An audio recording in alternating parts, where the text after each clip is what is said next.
Operation Condor was a campaign of political repression by right-wing dictatorships of the southern cone of South America, involving intelligence operations, coups, and assassination of left-wing sympathizers in South America. Operation Condor formerly existed from 1975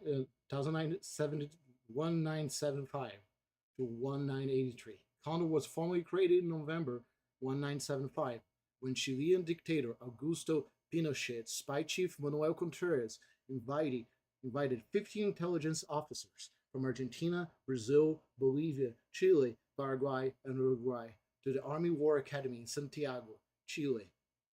The operation was backed by the United States, which financed the covert operations. France is alleged to have collaborated, but has denied involvement. The operation ended with the fall of the Argentine junta. One must wonder how much the history of Latin America has been affected by the meddling of the United States as it continues, as we still face the consequences. One such consequences was the dictatorship in Brazil, who has forever ingrained itself in its history and taken roots in both our culture and way of life, and has destroyed many, many families. There are those who are still not have been found, deaths who have never been solved, families broken forever, deaths who will never be able to put to rest.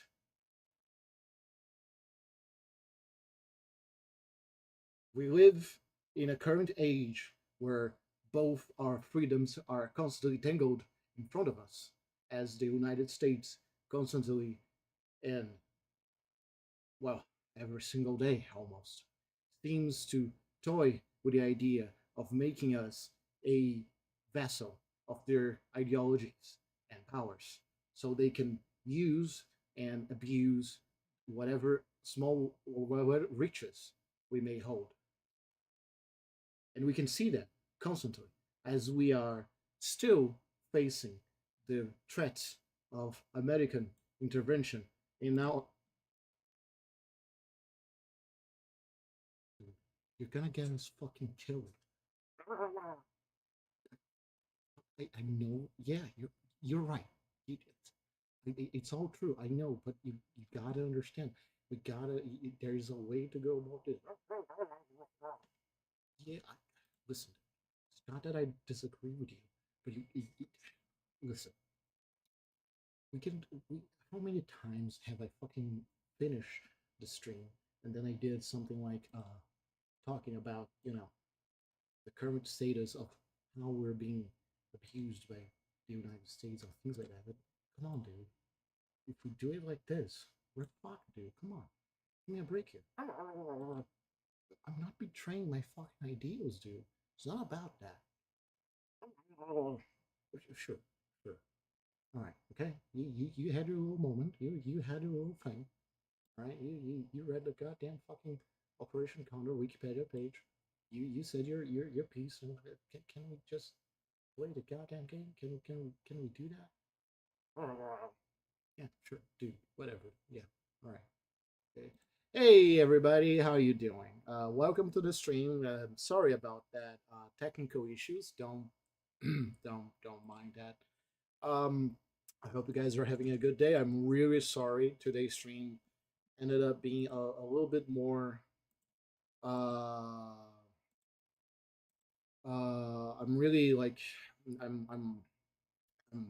know that I wanted to start a lot sooner today, but I got caught up in a couple of stuff that I had to solve. Family issues, nothing out of sorts, nothing too worse. I'm just dealing with some things here and there. But yeah, I hope you guys are doing all right. Today we are going to play the Phoenix Wright. I wanted to play to try and finish the case today, but I don't think that's going to be able. I don't think it's going to be possible, mostly because of the time. And so we're going to try and advance as much as we can. I'm going to see if I can get at least to the next day of investigation, and we'll probably stop it there. So usually today is supposed to be the longest stream, but sadly it will not be so.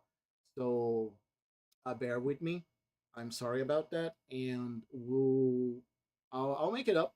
tomorrow with a longer stream. Probably we'll do a Kenshi stream. I got some. I've been promising a Kenshi stream. Yesterday I was supposed to stream, but I I slept on the chair after I set up everything. I was like, okay, I'm ready to I'm ready to stream, and I just slept. Beep, exactly. I miss Beep. I want to play with Beep, and I want to get Beep to a place where I can do strength training with him and his team.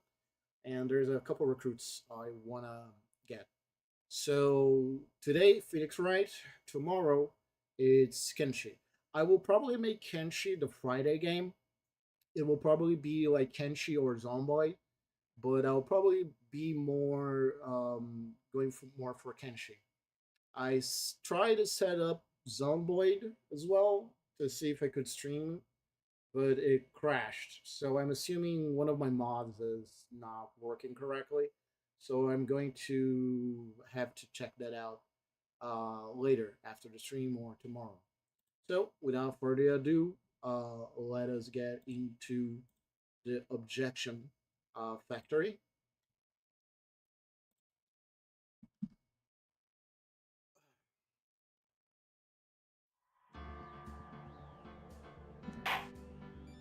Justice for all. Now, in I think the first game, right? The first game had this thing where it was like, oh, you finished the first case, congrats. And then the last case, and then surprise, there is an extra case. I don't know if this game has an extra case. I don't remember. So I'll have to keep an eye out for that. That doesn't really change my plans. It's more of a little interesting thing. I have a thought. Huh? You're going to represent Mr. Ingard, aren't you? Yeah, I don't really seem to have a choice. But what if he is the real murderer? What would you do then, Mr. Nick? Would you fight to get a not guilty for a murderer to save Mystic Maya? Pearls. Let's talk to Mr. Ingard first, okay? You can think all the bad things we want, but it doesn't change a thing. Yeah, you're right. I'm sorry, I can't stop thinking about it. Pearls, you're really worried about Maya, aren't you? I don't have anyone else left in this world. What do you mean? My family is all gone. Family. My father, he left my mother in the village behind and went away. I'm sorry. And my mother, she did that thing, all for me. Mystic Maya, she's like a sister to me. She's all I have left in this world. Oh, it's okay. We'll save her. March 21, 8:57 a.m. Detention Center, Visitor's Room. Couldn't wait for visiting hour to start, so Pearls and I came down here early. We visited one Nico Samurai, charged with the murder of the jamming ninja.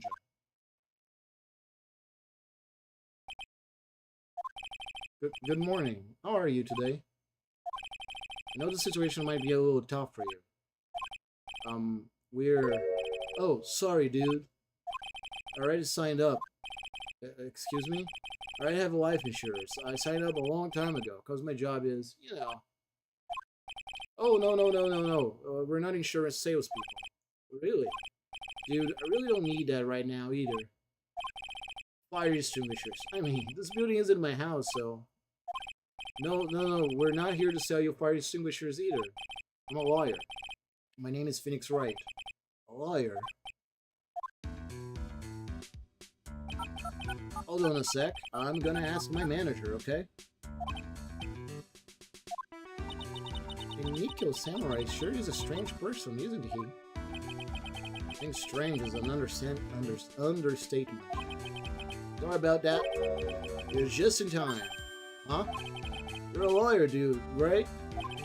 Manager's looking for a good one right now, so how about it? Mr. Nick, this is our chance. I have to make him let me take his case. I have to. Mutt and God. Sorry to intrude, but I would like to ask you a few personal questions.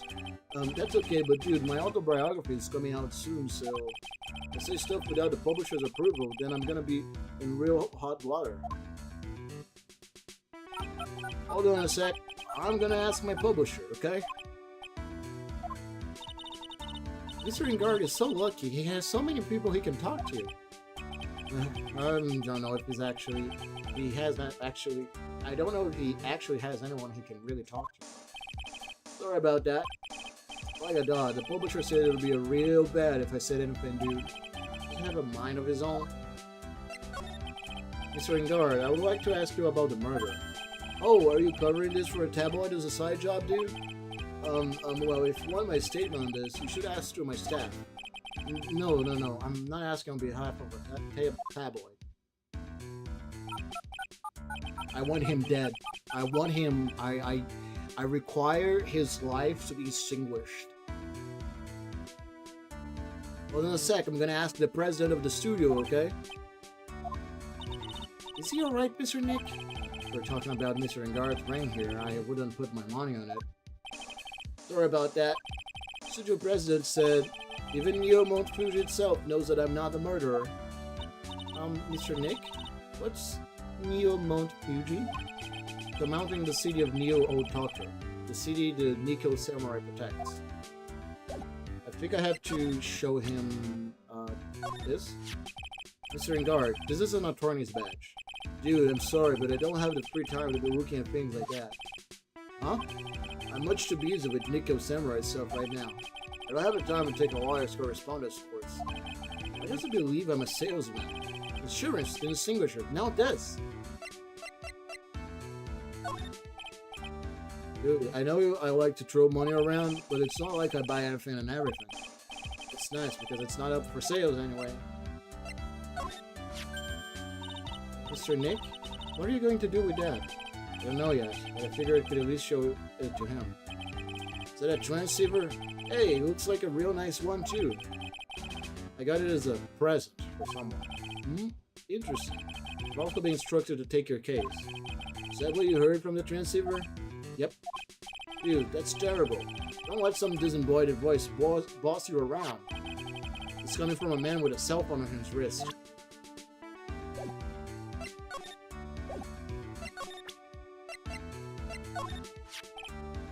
What's that? It's a ticket for the press conference. You were going to give one after winning the Grand Prix, right? Huh? Me? Yes, while we were in costume, no less. I never heard anything like that, dude. I only heard about the stage show.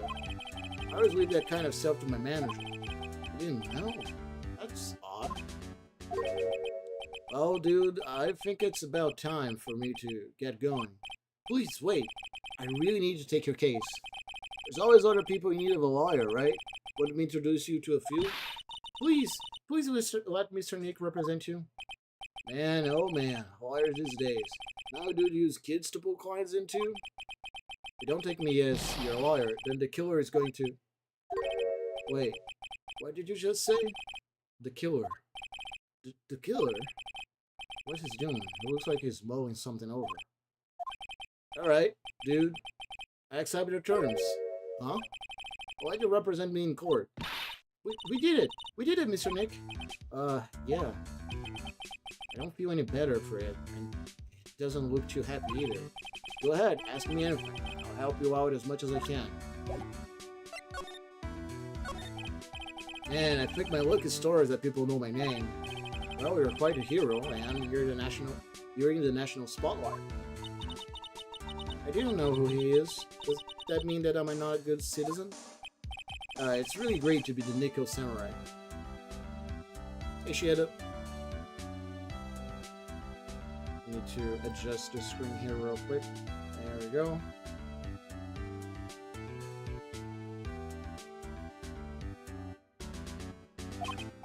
Dude, lately I just keep on getting more and more popular.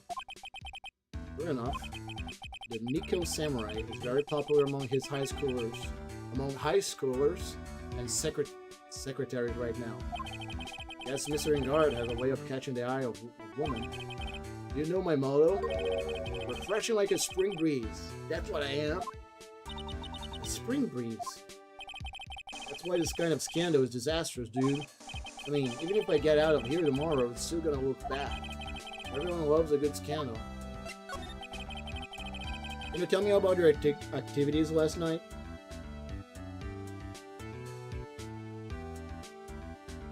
Damn. Something's going down. Give me a second. Let me just check how close this is to my house.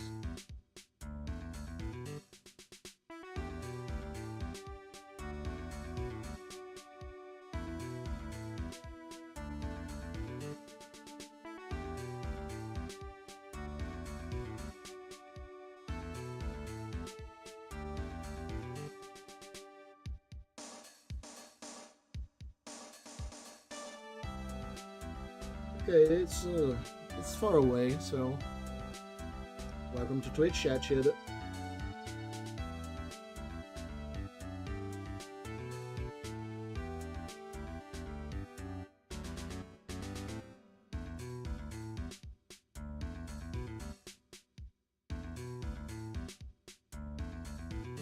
All right.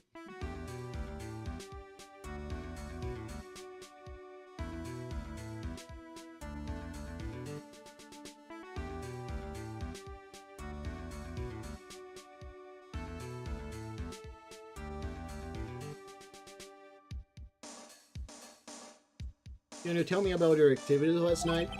After I got the award, I took a break and went back to my room.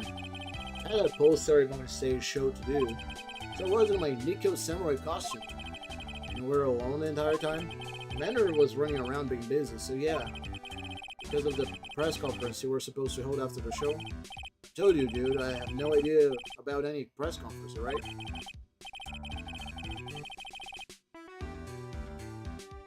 That's strange.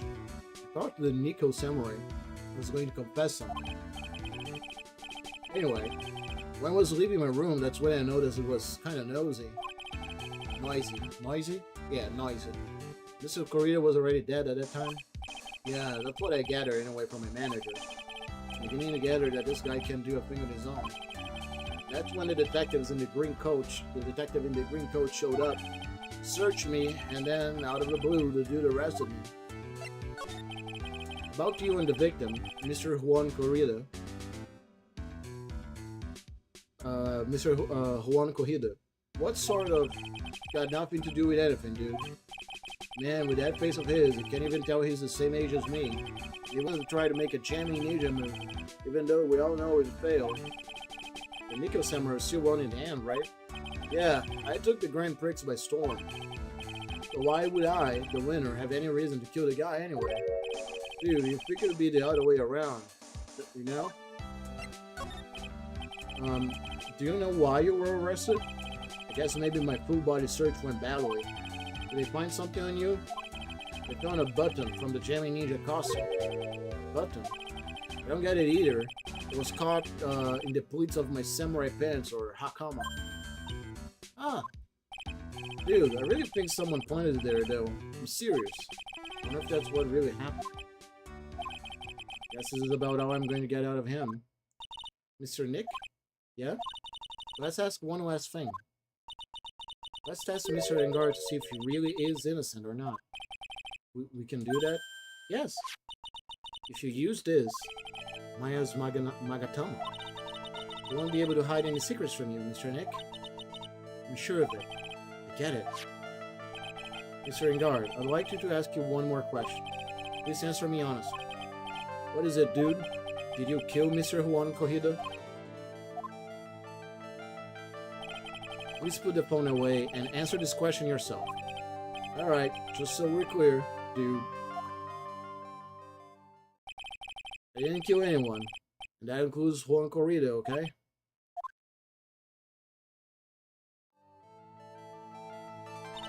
Well, Mr. Nick? Nothing. Not a chain or a lock in sight. Which means it's alright to trust him. Yeah, it does appear that way. Well, at least I can breathe a sign of relief knowing my client is innocent. The trial is tomorrow, right? I'm counting on you, dude. What? Oh, I guess the start was... There's a lot of the first part.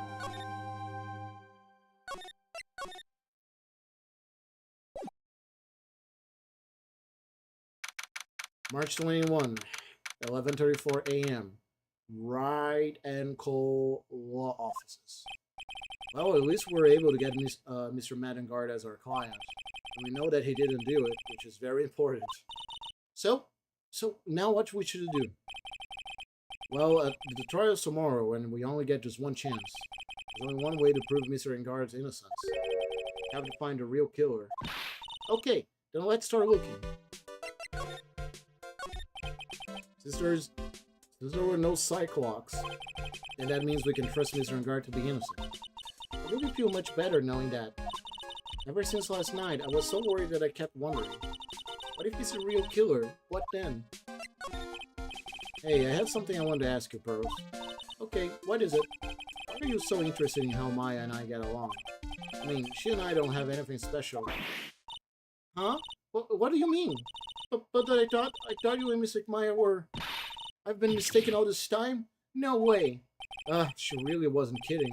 It actually believes Maya and I are. Maybe I should have just left it alone. Mr. Nick, stop it. Don't hide your true feelings from me. Ow, she slapped me.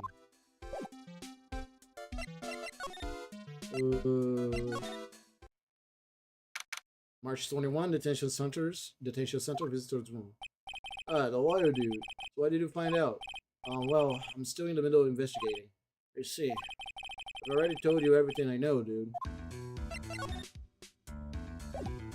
Alright, I don't think there is anything new with him. We're just gonna go to the hotel lobby. We're probably gonna see Old Bag.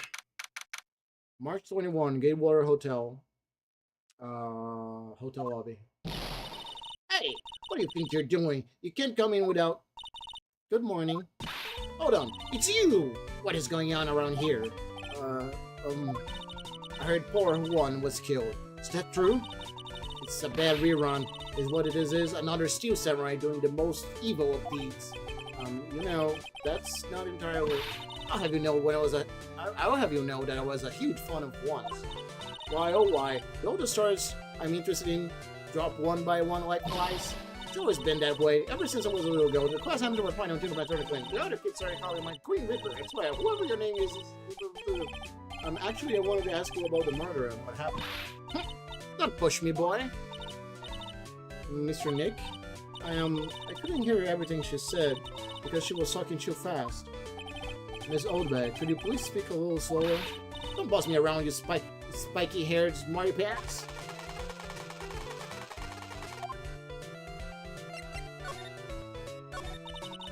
My dear Hammer died a year ago in that dreadful murder. And only recently did I finally find a star that makes this heart go badoom again. I don't know what to say. I ask you, why does every star I cheer for always end up kicking the bucket? About your words, no one is going to get away with saying anything bad about my Juan. But I haven't said anything. Well, I don't know a word that woman says anyway. Huh? What woman? That irritating backwater girl with an afro and a horrible country accent. I mean, what is the manner of speaking supposed to be, and why does she never stop?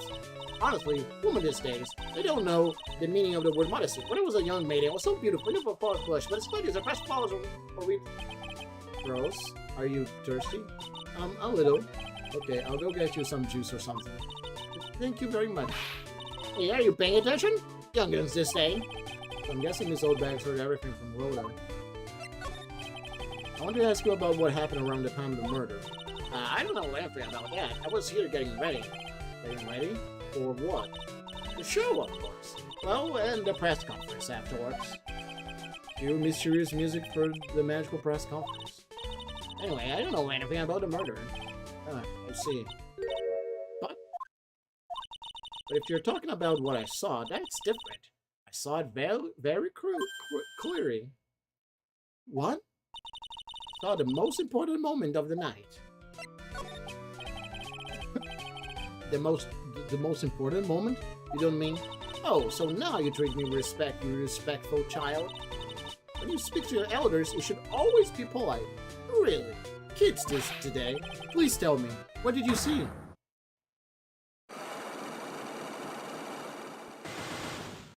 Poor Lux. The murder last night was gruesome, wasn't it? But then, One murder isn't. Please don't stray onto another tangent, please. If you want to hear more, then show your respect and bring this lady a present. I feel like I have to get something about one to give it to her. March 21, Gatewater Hotel, Viola Hall. It's like the investigation is still in full swing. Hotel staff and the police are running around like a bunch of headless chickens. I wonder if we can do any investigating of our own in this kind of atmosphere. Oh, got to roll up the sleeves and try, I guess. We ate at the stable last night, didn't we? Yes. Was really happy then. Wish I could make you smile again, even for a second. I like how Phoenix is nice like the pros. Like he's nice to Maya and pros. Phoenix and Maya sometimes butt a little ahead, but I feel like that's just because Maya is a little bit silly. Even if Phoenix himself is silly sometimes, it's really interesting sometimes talking about the personality of the main character because most of the time, since we're controlling them and choosing what they speak, um, sometimes it can be a little bit hard to um see what type of personality they have. But Phoenix has always been this silly but serious guy who is always trying his best, and I like that. He has his own character. He's not just a blank slate for us to imprint on, but it leaves enough room for us to also feel like mostly because if you play from the first game, he's a newcomer, right? So he's still trying to understand how it works, and the system is always stacked against him. So it gives us a chance to both in this Ludo narrative sense of trying to fight against the game itself, trying to solve the murders and manage to save our clients, and we do find we do kind of get along and can see ourselves in Phoenix, who is actively constantly having to fight for his fucking life against crazy prosecution and crazy witnesses. So it is interesting, how the game still the main character Phoenix still has his own personality, but we still find a way to relate to him in an interesting way, using the game mechanics itself. I could say that I'm talking about this game specifically because I've been watching a video which I highly recommend. It's from a YouTuber which I've watched just a couple of videos from him. Uh, Let me get their name um, here real quick.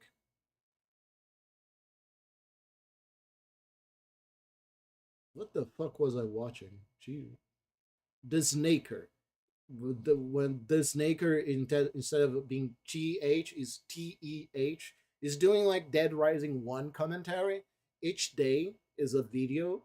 Like the day 2 commentary is a 1 hour and 22-minute video. And it's really interesting. It's a really cool video. And he has a very interesting way of presenting the points about the game, and he has a very interesting part which talks about technology and how slowly our ownership is fading away. And he talks about that even like relating to the horse armor, seeing a little bit of the future on how games are going to be by using how Dead Rising 1 was released around the time when we were moving from what's the name of it? I've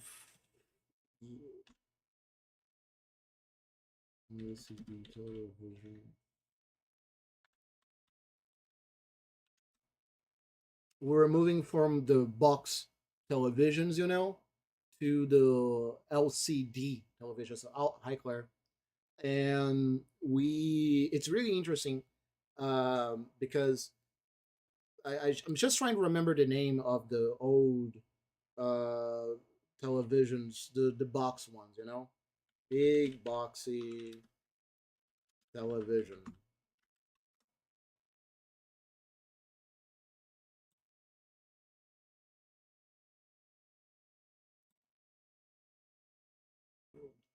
really forgot the name of them.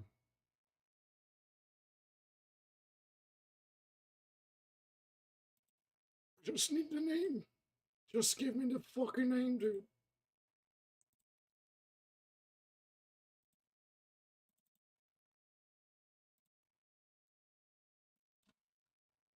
What is the type of old televisions? Wait, there is one here. No, that's the fucking measurement of. Oh my fucking god. Oh my fucking god, dude. 5 types of OTVs from black and white to plasma. Alright. Thank you. Okay. The golden age. The gaming game changing shift to color. Poggers. CRT. Oh my god. Yeah, CRT. There we go. CRT televisions. Yes, I was actually losing trying to find a fucking name CRT anyway. Um but yeah, it's interesting how like when Dead Rising came out, it wasn't well made for CRT because it was planned more for the LCD televisions. So the text was not very well readable in CRT televisions. And when people complained about it, the game developer said, "Oh, just get a LCD TV, Lamau." Which reminds me of the goddamn "Don't you guys have phone" from the Blizzard when they fucking did the Diablo Immortal review. So anyway, my point is the Fiznaker videos are awesome. I highly recommend it. Go watch their shit. Um, and I honestly forgot the original point. It's something about fucking Ludo narrative. Fiznaker, please stop talking. I just want to get the link to your channel, please. Um, and I'm trying to remember what is the video that got me to watch. He did a video of was of like gladiator game, which got my attention because I was thinking about a old game called Shadow of Rome. I think it's the name that I wanted to play again because I remember playing that game, and I kind of wanted to play again. And Dead Rising seems to have some connection to that game. Seems that not seems that it has a connection because uh, Dead Rising started as a sequel to Shadow of Rome, and it ended up becoming Dead Rising during the process. Is it Shadow of Rome, or am I saying the wrong thing? Am I doing misinformation? No, it is Shadow of Rome. It is the Shadow of Rome. Anyway, uh, I'm sending his YouTube on my Twitch chat.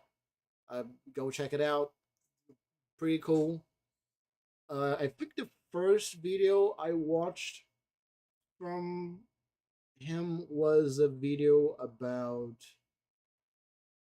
Yeek, the an RPG about the RPG game Yeek, which I don't have a lot to say because there is just simply so much around that game that I don't think it's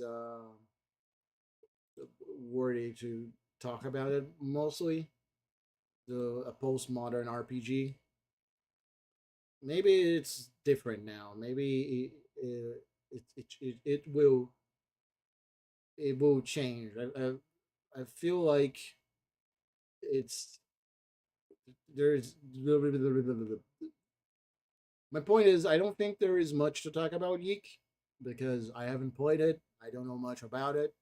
I only watched one video, so I don't think it's worthy of me talking about it right now. That said, let's go back to investigation before I fucking lose my mind talking about CRT televisions. This sure is Long Luxurious Hotel. Oh, what were you streaming, Claire? Or are you still streaming? Almost to the point of gaudy with how it blends together, everything fancy and magic. Speaking of fancy, didn't that Bellboy give me something like that last year?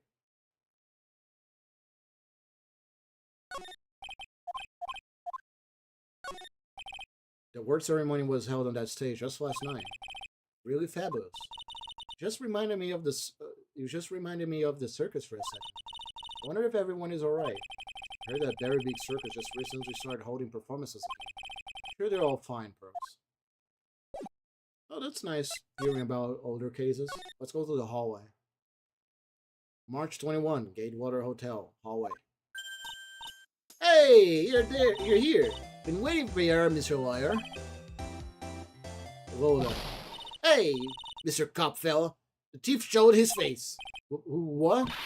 Arrest him. Put him on trial. Find him guilty. Give him the death penalty.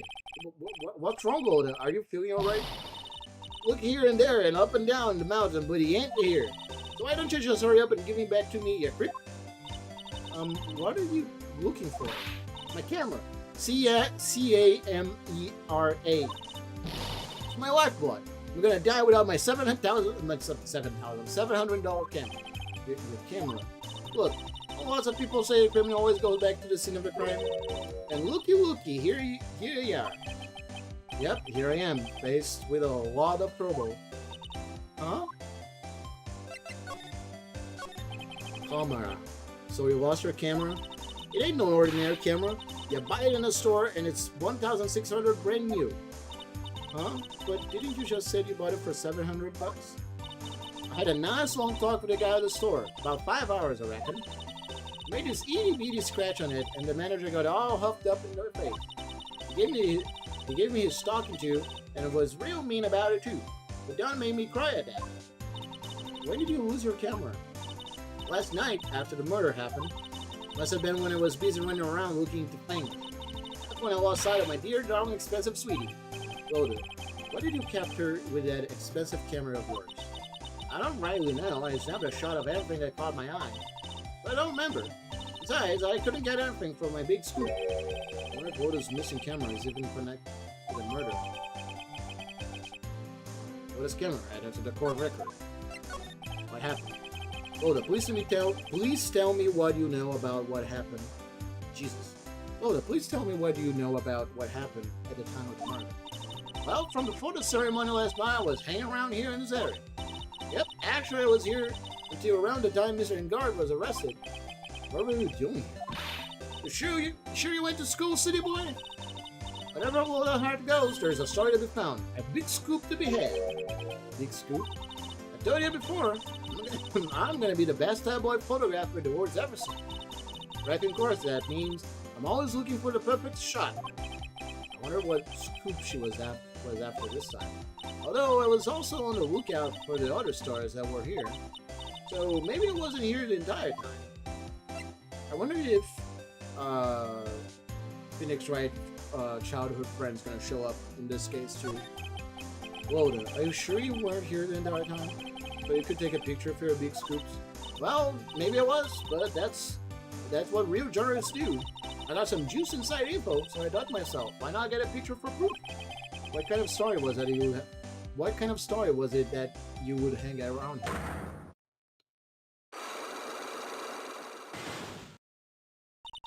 Oops, sorry, Mr. Liar. Can't be telling you that. Trade secret, you know? Oh, they can. Why does everyone have something to hide? We've been stopped, haven't we? Yeah. Take that, Mr. Liar. I'm glad someone around here is happy. It's Loda and your I-Roo smile. I love Loda. Let's go to Corrida Hotel Room. Jesus fucking Christ, dude. That's a lot of bears. Dude really like fucking bears. Honestly, can't blame him. Look at that. There's one with a little fish there in the left corner. That one's awesome. That's my favorite one. Look at the little bear, dude. That's awesome. There's one that's also very angry there in the middle. That's awesome too. I love that one. March 21, Gatewaters Hotel, Corrida's Hotel Room.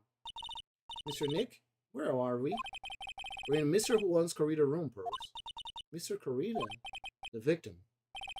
Which makes this the crime scene too. Oh, it's you. So, what happened? The kidnapping. Has contacted you again? Not yet. Probably won't until we win Mr. Engard's acquittal. You doing okay, pal? Hanging in there? Also, this is one of the moments I really love with Gumshoe. it shows like he really cares. Like he's not just. A lot of time, Gumshoe helps Phoenix. He does his job, and he tries not to go too much with it. In the investigation about Damon Gant, it helped a lot, and like Gumshoe really does care about Phoenix, because I think at one point Gumshoe he might be dense, but he's not dumb, you know, and he knows that like Phoenix is probably like one of the a good lawyer that's actually helping people and actually putting real killers behind bars. Just want Maya to be alright. We don't have a lot of time left. We're gonna help you as much as I can, pal. Can you do that if we want to look around the crime scene? Just this once. Special circumstances, right, pal? I'll even tell you everything I know. You gotta keep quiet. It's my neck on the line here. Thank you. Oh, that's right. I got you guys a map of the hotel, pal. Here you go, little missy. Wow, you're giving it to me? Thank you. Hey, wouldn't want you to get lost in a hotel too big for its own good. Mr. Nick, I got a map. That's great, bros. But Mr. Nick, I can't read what it says. Hotel guide man added to the court. I want to check it real quick.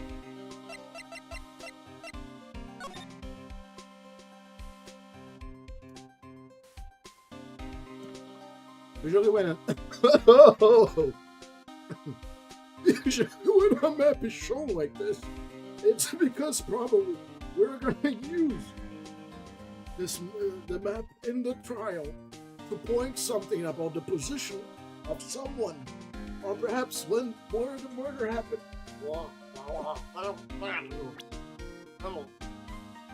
Sorry.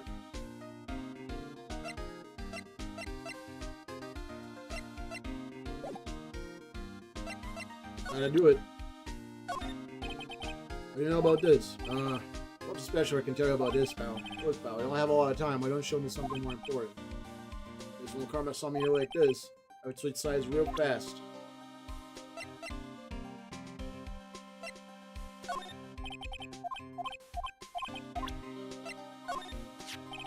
That's your present from the kidnapper, huh? We're talking. It sends and receives radio waves. We could trace that. Yeah, we could use it to find out where the bad guy is. Use the radio waves, huh? I got it. I'll go find a radio scanner. I'll let you borrow it, pal.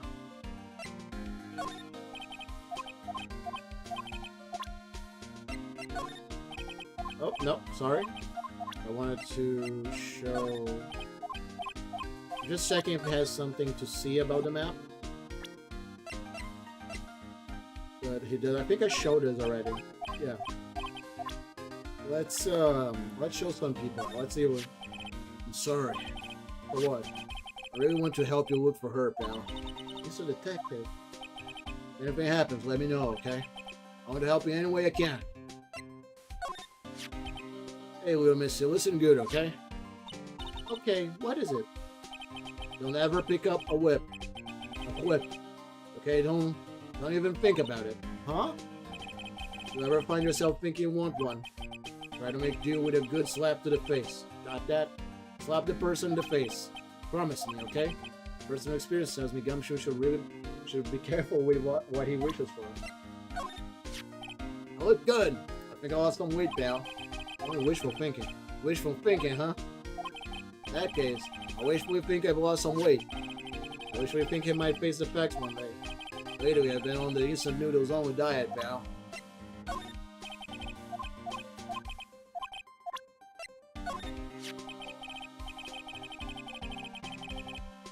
If I had a choice, she would be number 3 on my list of people I don't want to see. Because I'm in the number 1 spot. Look at how high and mighty want me here. You're taking a tumble into 2nd place, pal. Huh? Really? I'm just losing first. Miss Von Carver, miles and miles ahead of you in this race.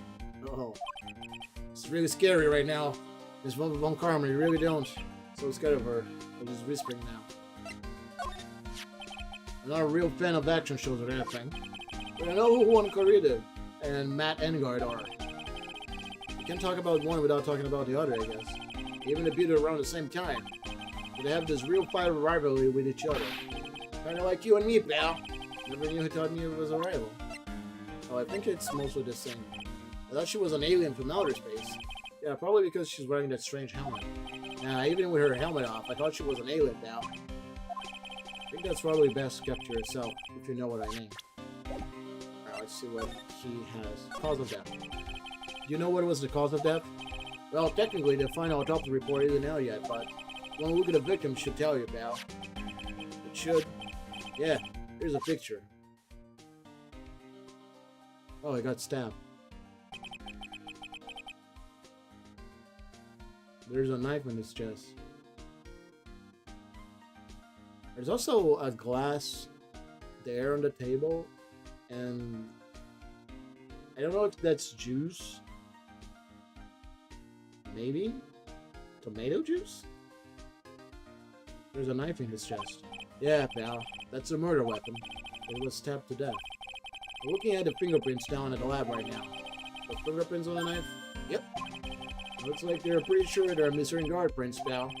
That's bad. Real bad.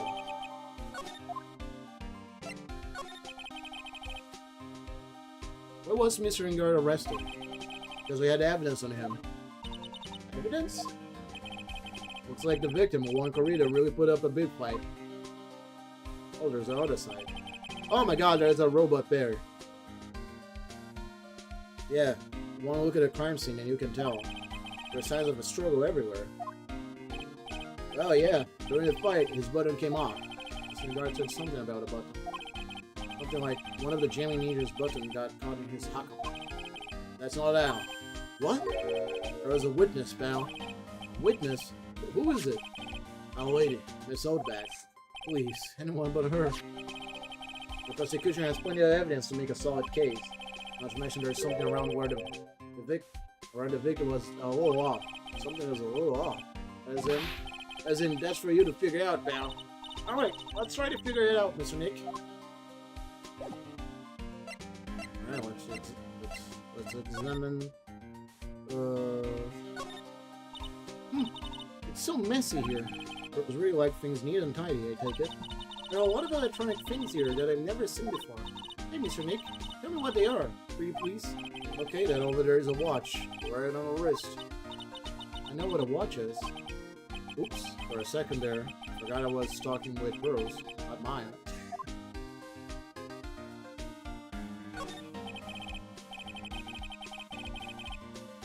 It's a suitcase. There are so many things in it that I bet it's very closed. There's his clothes, a dryer, an electric shaver, a calculator. Do all stars expect too much stuff like Mr. Corrida? Wow, there are a lot of bears. Alarm clock ones, collector's editions, stuffed teddies, plastic models. It's pretty overwhelming. Is there a kind of bear he doesn't have? There's even a few in the trash can. Yeah, I get a feeling maybe the guy didn't really like bears. Or teddies. Sorry to bear with all these problems. Bro. I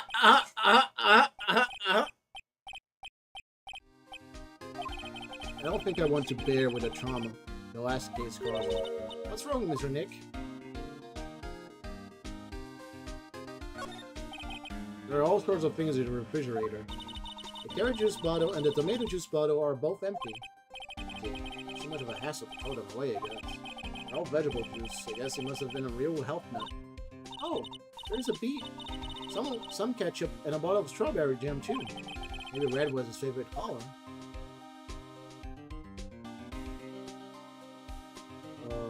Slide to the right. It's a beautiful wine glass and there's some tomato juice in it. Ew, tomato juice. I don't really like it much. There's a bottle of it on the table over there. That's probably where this came from. But doesn't it seem weird? What seems weird? I mean, everything else is scattered all over the floor. He's right. The fall vase was broken and the makeup is strewn everywhere. Why is it the glass? Why is this glass the only thing that is still alright? Wine glass added to the court record. Apologies. This is a guitar case, I guess. A little beat up, but still usable. That's strange. The guitar's not here. Maybe you forgot to bring it to the show. But Mystic Maya said the bright red guitar was the Jamie Ninja signature item. That's true. Huh? The guitar case is wet, but it's only wet on the top of the lid. Yeah, there's no water inside the case. This is water, isn't it?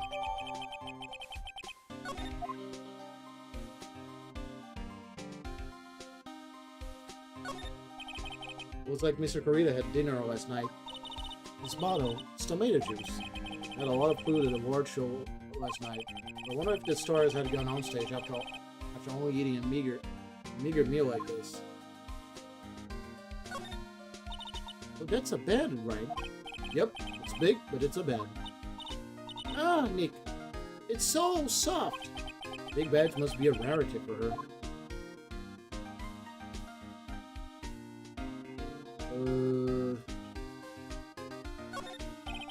Bottles of cosmetics are scattered all over the floor. Probably where Mr. Corita fought his assailant. Where are these bits of glasses from? Flower vase, maybe? There are flowers on the floor, but I don't know what they are. You don't know much about flowers, do you, Mr. Nick?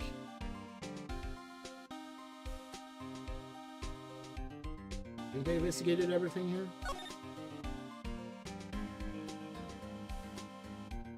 I don't see anything else to investigate. Let's present this. So about this wine glass. Ah, so you noticed it, pal. The whole crime scene was a mess, but this glass was the only thing that wasn't touched. You noticed that too, Detective Gumshoe? No, actually Ms. Von Karma noticed this first. Yeah, pros noticed it before me too. Hey, wait a minute. So does that mean Ms. Von Karma hears the hotel? Yeah, she's around, man. Man, you're going to be in so much trouble, pal. Especially if she catches you in here. Well, you can bet the instant I see her, I'll be running the 1,000-meter dash. It's the warning. What's that beeping noise, Mr. Nick? I've heard this sound somewhere before. It's Ms. Von Karma. Huh? For some reason, whenever I hear that sound, she pops out of nowhere and whips me. Come to think of it, that's exactly what happened the last time. So sorry, I've got to make myself scarce. Later, pal. Yow! At last, you reveal your true nature, Mr. Phoenix Wright. Would it be too much to ask you to be nice to me for a change? So you're the type to steal information from the pitiful, hopeless detective. That's very dishonorable of you. Ow! Hey, don't you dare run away, scruffy Mac Trenchcoat. I didn't think the detectives of this country could be this pitiful. Detective, come over here for a second.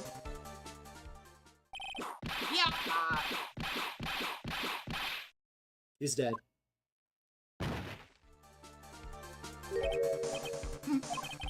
Feel better knowing at least you were man enough to face your punishment. He was so scared he just froze up on the spot. Mr. Phoenix Wright, you have soiled my perfect prosecution record. I'll never forget that. This time, victory is mine. Victory is yours. Is that all this means to you? What? Come, Scruffy. The investigation briefing is about to begin. Yes, sir. This isn't over yet. I swear on my family's honor.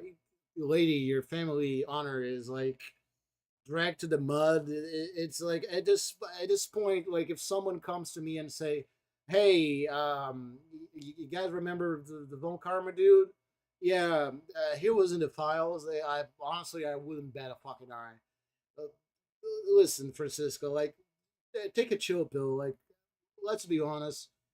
Your family honor is, it's like, it's not worth anything. I'm sorry. Ow, what did she throw at me now? What is this? Well, I guess this means I've got to get back to the precinct now, pal. If you ever need me. Ooh, thank you for the hydration. Oh, I actually need to go to the kitchen to get my water. My bowl of water. If you ever need me, come down to the criminal affairs department, alright? If you can, try not to let Ms. Von Karma see you. I think she... Yeah, there it is. Mr. Nick, what is this piece of paper? called an autograph. Autograph? The paper's got Mr. Corrida's name written on it, so it's his autograph. I can't read it at all. To be honest, I've never seen writing that looks like this. It's a special way of writing called cursive. Look here. See what it says to my dearest Wendy in the more normal letters here? This left and readable writing is crazy and crude to give it to someone. Hold on. Wendy. I heard that name somewhere before.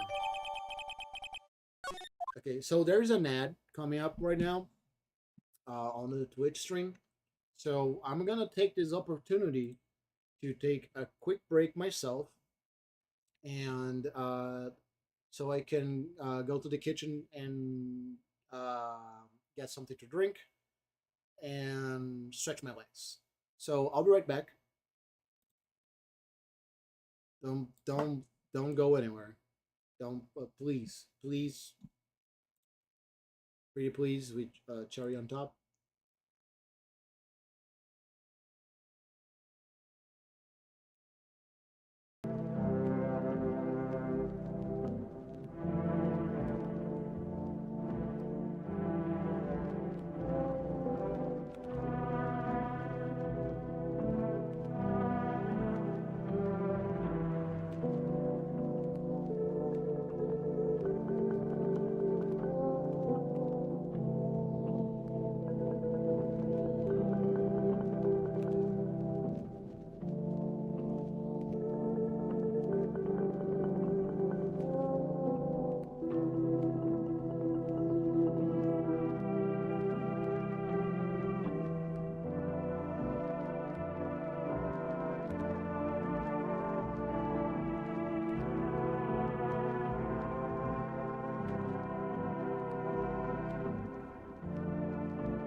I'm back.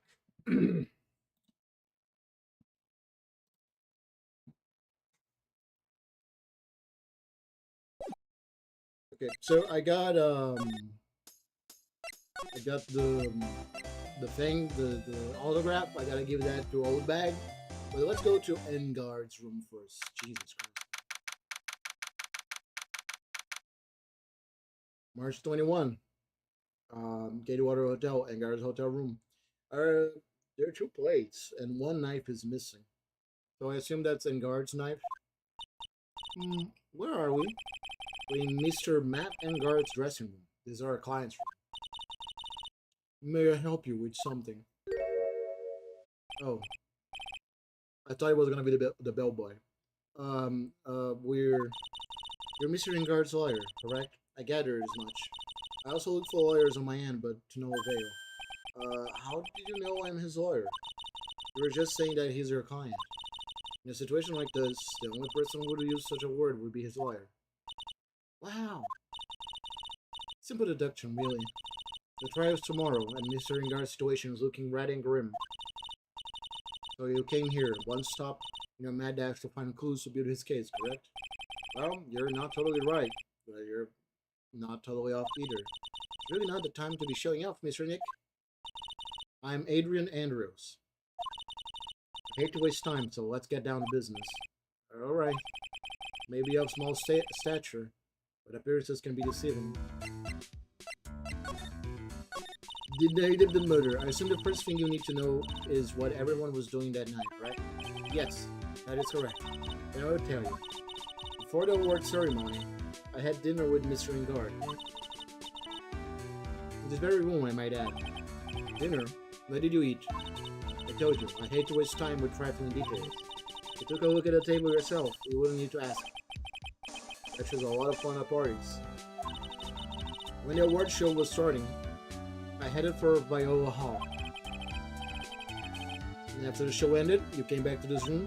No, I had some small errands to run. I helped with the preparations in the lobby. Oh, preparations for the post-ceremony show, I guess. When it was time for the post-ceremony show, I came back to call Mr. Engard. After that, I went to visit Mr. Corrida. That's when you found his body, isn't it? You really held strong through everything. Yeah, she does seem to be mentally tough as nail. So about you and... Stop right there. You aren't serious about to ask how Mr. Engard and I are related, are you? Sorry. I have no idea how he could choose you as his lawyer. Why did you have to go and say something like that? Mr. Nick, calm down and hang in there. I'll give you a shoulder rub to relieve your stress later, alright? I already gave you my name earlier, but I'll add that I'm Mr. Engard's manager. His manager. Speaking of managers, did that victim Mr. Corida have one? No, he did not. He didn't. Global Studios has a very different policy from Worldwide Studio, in that Worldwide Studio does not assign individual managers to the stars. Let's see. This industry is very ruthless and unforgiving. Actually, you look quite worthless ever forgiving yourself for your poor partner. Dragging a little kid like her to places like this, honestly. You're wrong. I'm doing this to help Mystic Maya. Bro, calm down and hang in there. I'll buy you a juice later, alright?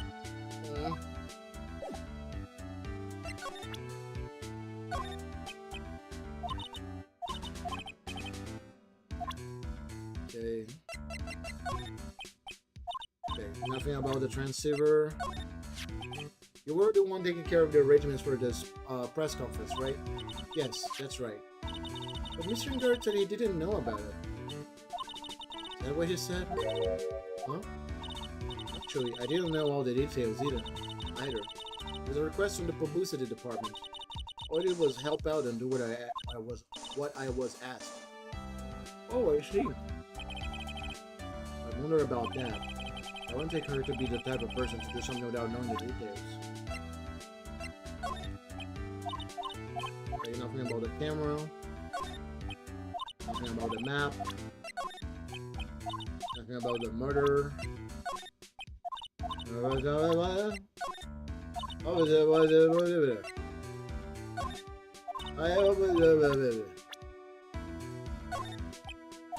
Nothing about Maya.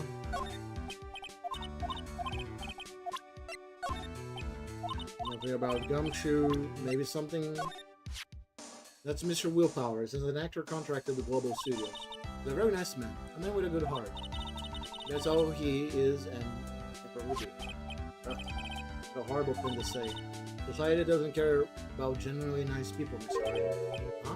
For a second, her face twisted in pain. I wonder if something happened to Miss Andrews. Nothing about Rhoda. Did you know the victim, Mr. Parida? Yes, I knew him. The world is such a small place, after all. Did you know about his rivalry with the Nikko Samurai? Honestly, they were like children when it came to that. Time and time again, those two competed with each other over the most trivial things.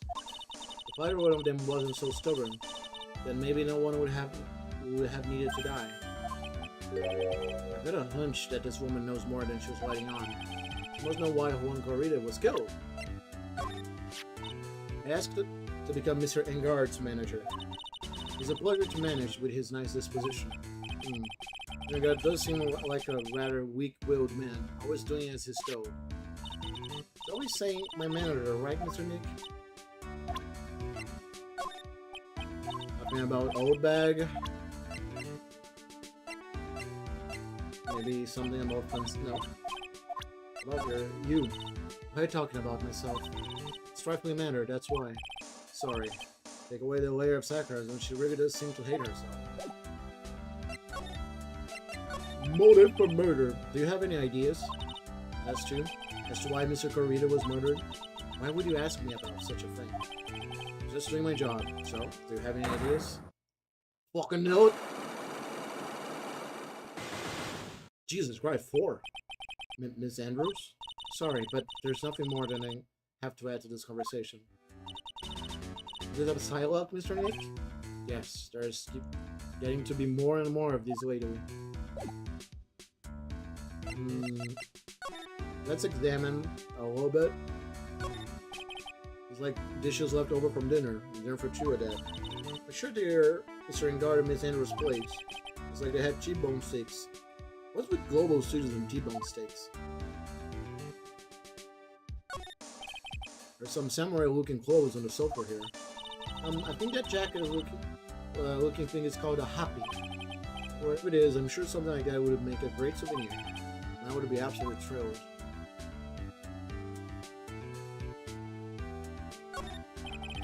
So really, Mr. Engard's suitcase.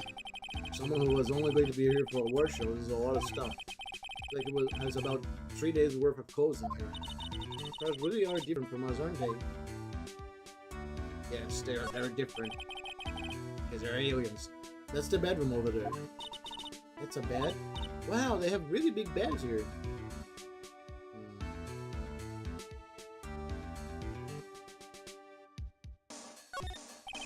There's a giant bone sitting on the plate. I don't really like meat. There's something weird about this plate. I just wish I could put my finger on what it is. It's missing the fucking knife. This one has a knife. This one doesn't. Okay, I'm curious.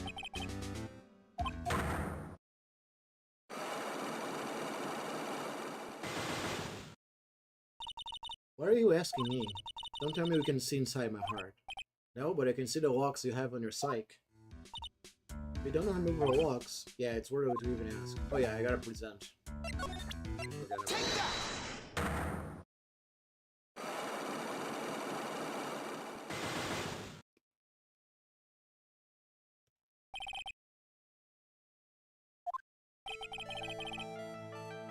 Why was Juan Corrida murdered? If you ask me, I think you know the reason he was killed. Why are you hiding things? Don't you realize you're putting Mr. Engard's life in danger by your actions? Why do you ask questions for which I have no answers? The truth is, I was not that close to Mr. Corrida.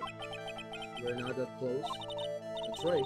I've never been good at being intimate with another person. I'm not good at being intimate with another person. Somehow I highly doubt it. Alright, we gotta find, like, some evidence of her,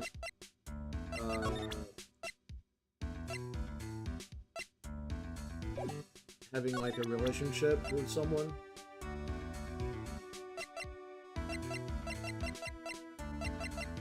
I like how old bag her age is just no one knows. Alright, let's I wanna check something. Yeah. But that's the scene of the murder, I reckon. I thought something had gone on that night, but I didn't ever think it was murder.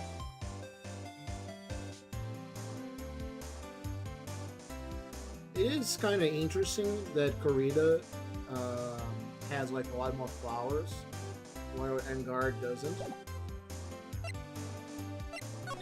I need to find her camera, but I don't know where could it be. I'm gonna examine the flowers just to be sure. Compared to the flowers on the other side of the hall, these are much more gorgeous. Let's see. The card companies, fan clubs, company workers, family. Carrying all these flowers home would be harder. Yep, that's what I thought so too. It was nice enough to go out to lend a helping hand. Secretly, of course. I have a feeling one of these days I'm gonna end up defending her in court.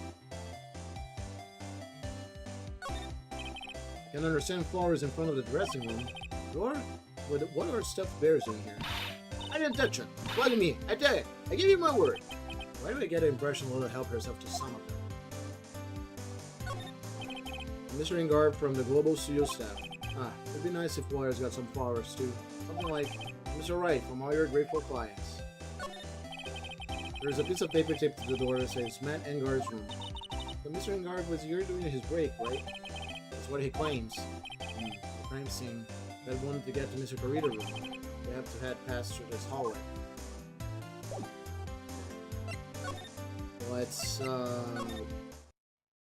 something new in the hall. March 21, Gatewater Hotel, Viola Hall. Oh, Mr. Wright, how are you? Mr. Powers, have you been here the entire time? Yeah, people connected to the murder and they're all to go home, let alone leave. Can you tell me a little bit more about the Nico Samurai TV show? Okay. The Nico Samurai is an action hero program aimed towards kids.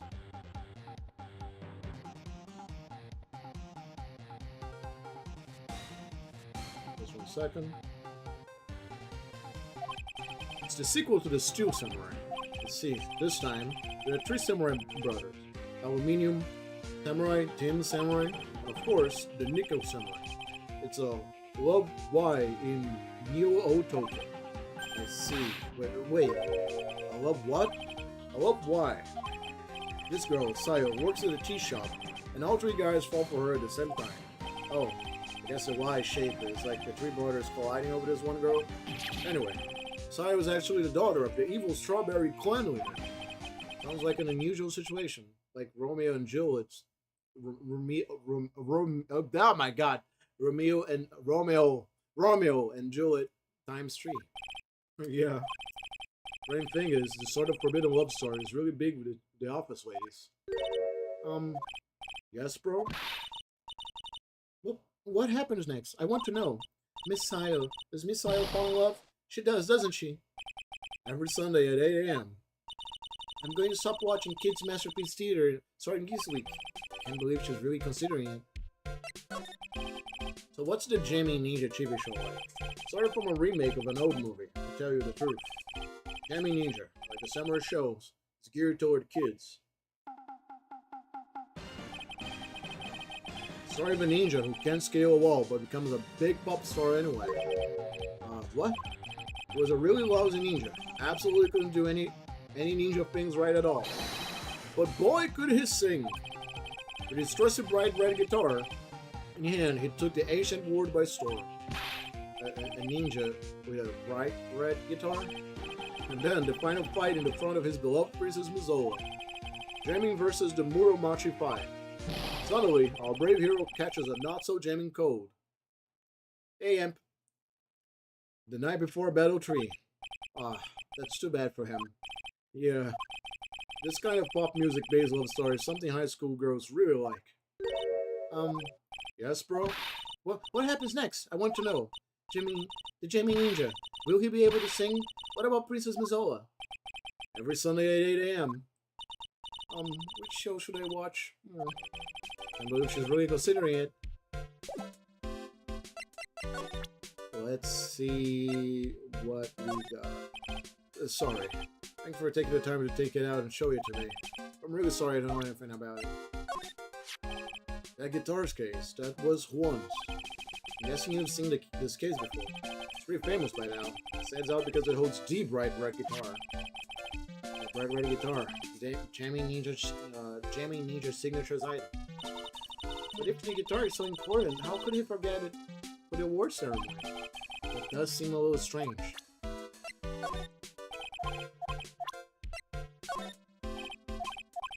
Okay.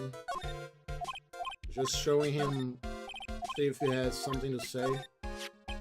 Can't believe it. Kidnapping. Do you remember what the person looked like who gave this to you? It was the bellboy, and I didn't suspect a thing because he looked like such a normal old man. Old man, huh? The code is so subtle that something about it just seems off, you know? We're doing alright. How about you? How are you doing? You mean the press conference? Yeah, they said there's something I would like to confess if I win. I heard fax his request for a conference into the office only yesterday. Yesterday? Yeah, that is kind of sudden. I guess his manager set everything up somehow, so he was looking.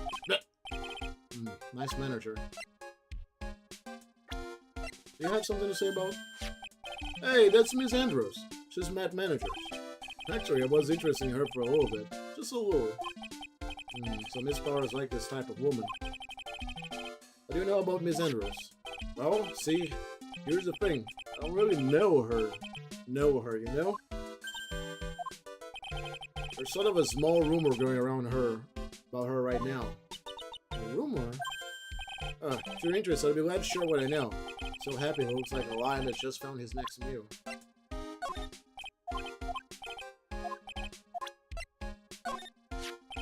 I never would have thought I'd see her here of all places. Why are you doing terrible? The last time we saw each other was during that really bad incident, you know. I mean, when I look back now, I think of the good things, but it's not so bad, I guess. Yeah, I would love to go back in the time and relive a few of those good times. That's not funny. Yeah, I guess not. Matt's younger than me. But you can practically see his star potential. Star potential? I got his autograph the other day. It's kind of wrong now, doesn't it? I don't care what people say. Matt didn't kill Juan. I know he did it.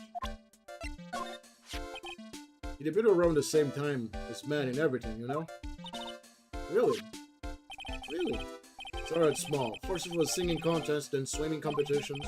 It was bowling tournaments, and it was who could throw the best. New Year parties. One was always trying to run up Matt. But lately, those two were escalating to more and more dangerous things. I that no good would come of it all, so I began worrying. Too bad Juan's story ended so soon.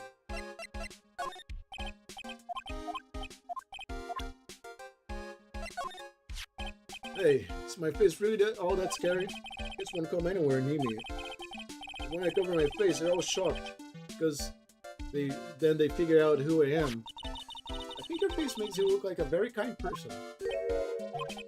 Aw, Mr. Power's getting teary-eyed. I remember playing this case because I remember the ending. Let's avoid spoilers. But I don't remember, like, the path to it. Do you mind me telling about this gossip? Ah, so you are interested in it. I figured it would be. Yeah. I have such a weakness for celebrity gossip, too. Oh, really? You too, huh? Yeah. So, take a look at this. It's like a tabloid, Miss Oldbag when you read. Alright, let's see here. Jamming Midnight Rendezvous? To the mysterious yet beautiful manner to the stars, Miss A.A. You see now, don't you? What? You can stop pretending to be in the dark, Mr. Wright. Juan Corrida didn't have a manager of his own, which means if we're talking about a certain manager with the initials AA, Adrian Andrews, Yes, exactly. This is big news. It seems kind of odd. That woman, Miss Andrews, together with the biggest rival of her class. Huh. It is that wonderful thing that can only happen between two people. Miss Powers looks so happy. Rose is just following along, not having any idea as to why he's smiling. Well, like the saying goes, one man's garbage is another man's treasure.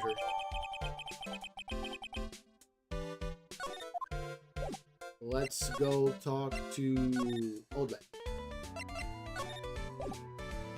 Do you have something to say about her? I don't have anything.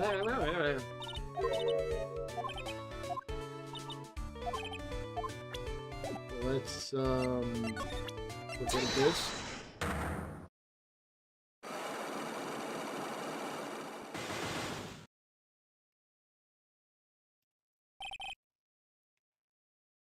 What you witnessed. Alright, I'll be honest with you for now. Then please, tell us what you saw. But what a waste. And here I have a perfectly good chance to have a little fun at you youngins' expense. I am a little devil, after all. Doesn't that imply you aren't a good person? Alright, I'll give you what you want. And that is this. That's Juan's autograph. Yes, it is. And it even says, "To my dearest Wendy," on it. That's me, right? Right? My name is Wendy Oldbag, so that Wendy has to be me, right? Well, it may say Wendy, but somehow I don't think one had this Wendy in mind when he signed it. Oh, please, give it to me. Let me have it, please. I can't let you have it just like that. Yes, I know. Then how about an exchange? Yeah, I remember. Wow, she must really want this autograph. My offer isn't good enough for you. Fine, Mr. Wright, you win. Wendy Oldbag, ready to open her heart. All for my dearest Juan.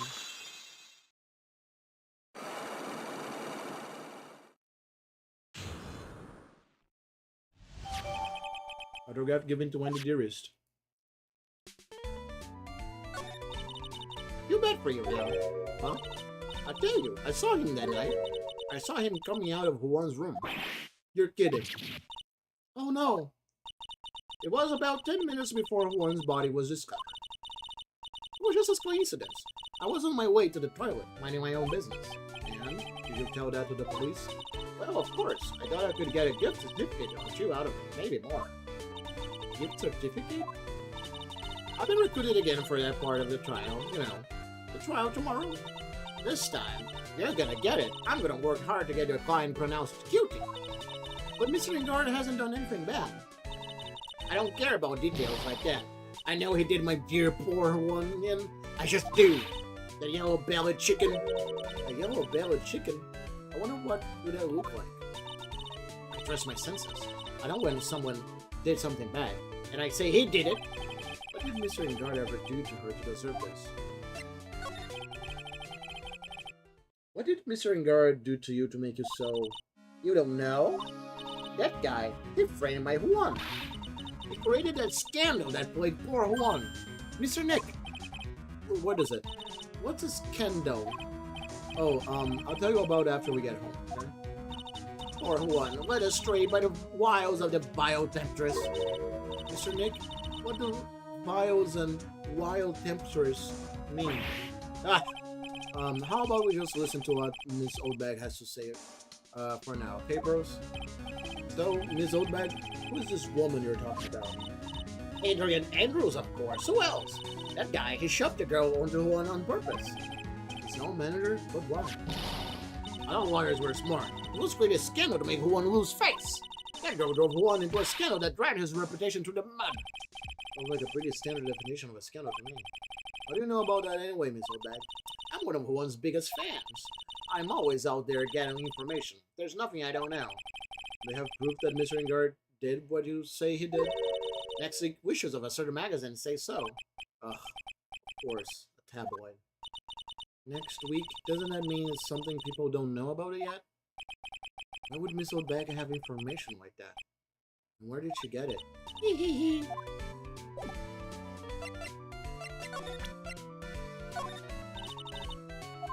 I thought she was had something to say about it.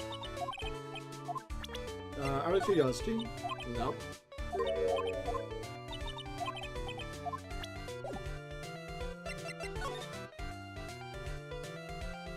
Let me examine here. 6 for the spectators of the post-ceremony show and press conference.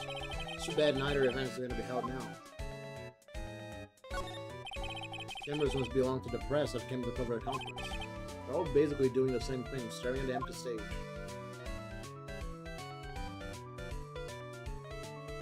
None of these are the camera. The station they were going to use for the post-ceremony station. To the show that was supposed to be a press conference, but even Mr. Ingard himself didn't seem to know, huh? Who's a person who's supposed to give a conference? I don't know about it. Well, Old Bag says she saw him coming out, you know? So he was probably in the costume. Or I assume it was someone else. Someone was probably going to confess something. Let's go real quick to the hallway.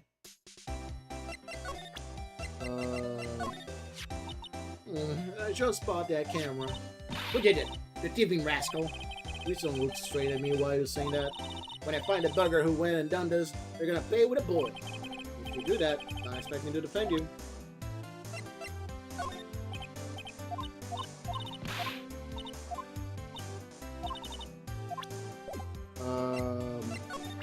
What is the first thing I need to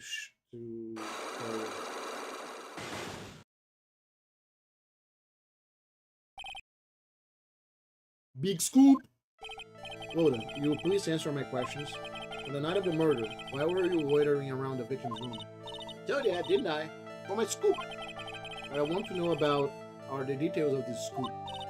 That's not something I can tell you. I mean, there's my bread and butter. Alright then, an unpleasant tabloid photographer looking for a scoop. I'm going to say that you were looking into a scandal.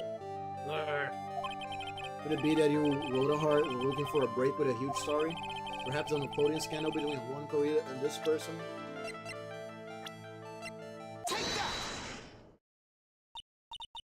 This woman is Adrian Andrews, Matt Engard's manager. The Nikhil Samurai manager, called secret meeting with his rival, the Jamming Ninja. It would be the hottest story of this season, wouldn't it?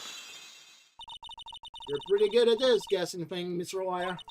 But I can't just make any old thing and think it'll make the papers. You gotta have backup. Backup. Yeah. You gotta have that what's it? News sauce?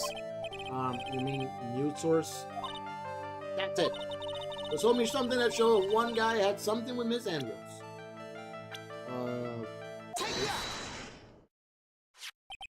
This is the article from a certain weekly tabloid. Jamming Midnight Rendezvous to the mysterious yet beautiful manager to the stars, Miss A.A. Miss Corrida didn't have a manager of his own.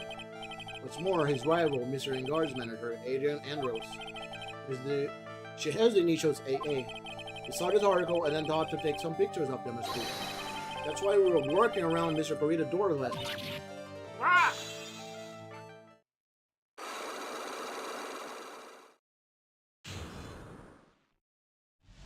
Oh, that was easy. We're looking into Mr. Corrida and Miss Andrews' affair, weren't you? You got it! I was gonna get myself a scoop by catching him in the secret meeting. There's already an article about it in one of the weekly tabloid magazines. It's no longer breaking news. What you say? Their initials are AA. What kind of vague thing is that? It ain't no proof of nothing. People are gonna want to see real proof. Well, at least I do.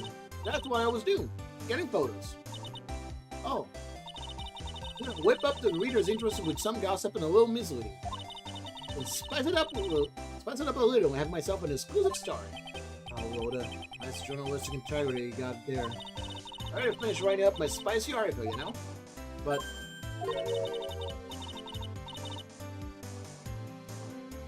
the paper I wrote it on, my note to myself, it's done. Your note to yourself? What inside the kids with my $1,600 camera? Gonna run off together. I came here for my big story. Didn't come here to have my treasure disappear on me. Yeah, I understand. Enough to make a gal go bonkers, I tell you. What's with people now, anyway? Never thought I'd see the day when someone done steal something from me. You really want that note back, huh? Got no idea why, though. The story on that note is probably a bold-faced lie.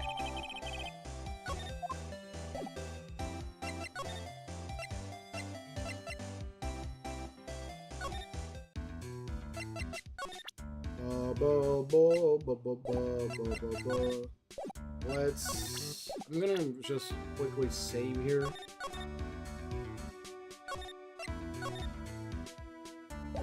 Because I don't really feel confident that the tabloid is enough, you know?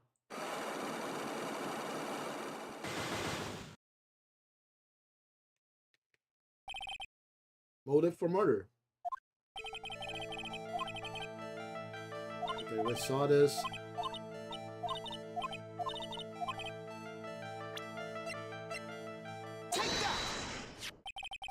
You and Miss Garita had an intimate relationship, did you not? A silly third-rate tabloid article. Whoever had a half of your wits about you, you wouldn't believe such rubbish. Well, it seems quite a few people have already bought into this story. As to be expected in a world filled with crooks and liars. Note to self, stay on her good side. In any case, I despise interpersonal relationships like that. See, however, what if there was a need for you to get close to someone? Me? Need to get close to Miss Garita? As if there was ever such a need. You get close to Miss Garita for this person's sake?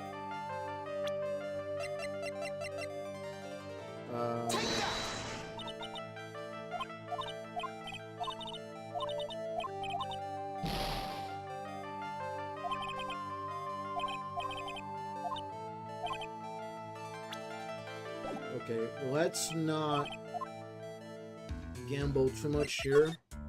Let's go talk to Engard. Right?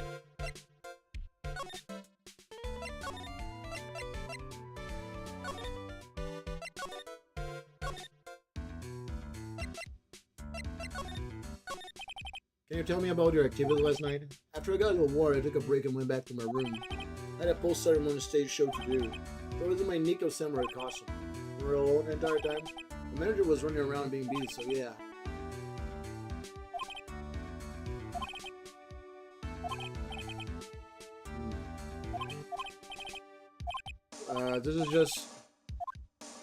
This is just basically the same conversation we had.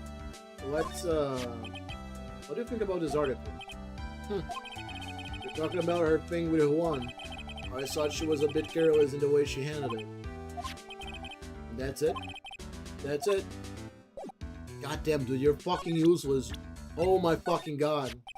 That's my manager. Did you meet her? Yeah. What do you think? Strong woman, right? She takes good care of me. You're such a mama's boy.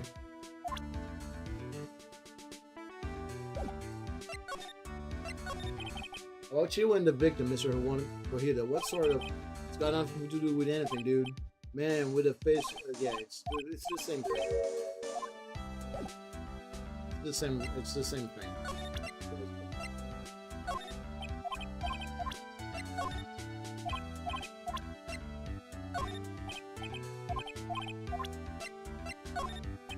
I'm just seeing if anyone here... So, I wanted to ask you about it.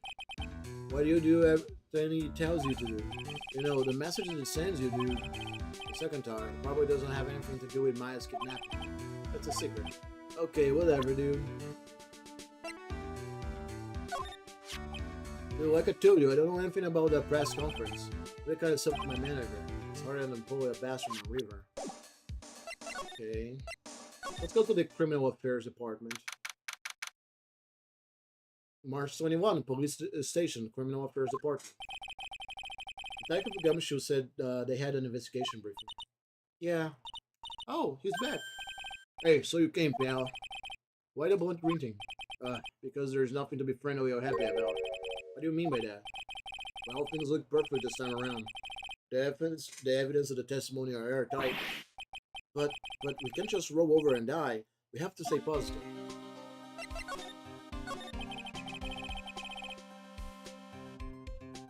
So what do you mean the evidence is airtight? Can't give you all the details, pal. There's 2 big pieces. 2? Both of them are in this photo. I assume one is the knife. First, and the button. Yeah, the button that's missing on his clothes.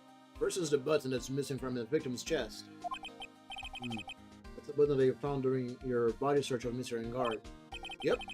Found in the folds of the Nico Samurai's special pants. And the second one is the knife in his chest, pal. Fingerprints on the knife on his chest, to be exact. Fingerprints? Whose are they? You didn't even have to ask, well, mister. It's obvious. They're Matt's and Guards. Tomorrow's trial. Talk about being stuck between a rock and a hard place. But what about this airtight testimony? That old security lady, Miss Oldbag. Thought so. What do you mean? I thought so. Did she tell you something, pal? Well, I have told her not to open that mouth of hers and blab to anyone. Blab knob is stuck on 10. There's no turning it down, trust me. Yeah, well, Miss Oldbag saw it all, pal. She saw Mr. Engard come out of the victim from around the estimated time of death. No way! That's the...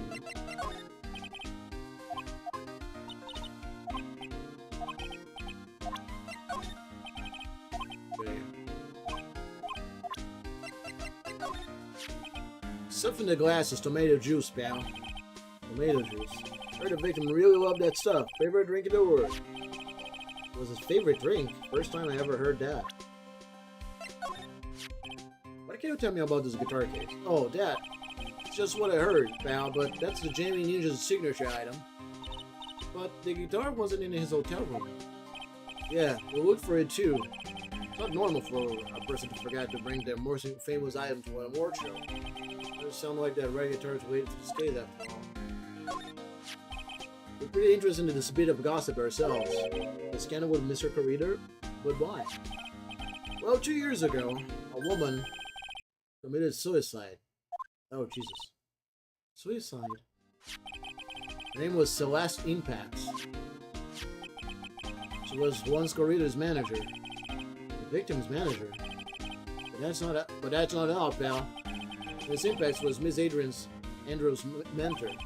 She taught Miss Andrews everything she knew about the business from square one. Her mentor? A woman who was both Miss Corridor's managers and Miss Andrews' mentor. Could her suicide have something to do with this case? You want to know more about her, pal? I do. Tell me all about it. Don't stop talking. She was a victim's manager and was also Miss Andrews' mentor. It's been 2 years since her suicide. And now those two are linked again by another death. Maybe it's just a coincidence, but... I'm getting sick of dealing with one foolish idiot after another. Miss Von Karma, you can't seem to stop allying yourself with the enemy, can you? I don't need a traitor in my midst. You don't mean... I do. Scruffy, you have 30 minutes to get out of here. You're no longer needed. Goodbye. That's... Wait, please wait, sir. I don't get this month's pay. I'll... Quiet. If it weren't for traitors like you, I would have won. Is that what we want to say? Who? That voice. Edward! It's the boy! It's him! It's been a long time, right?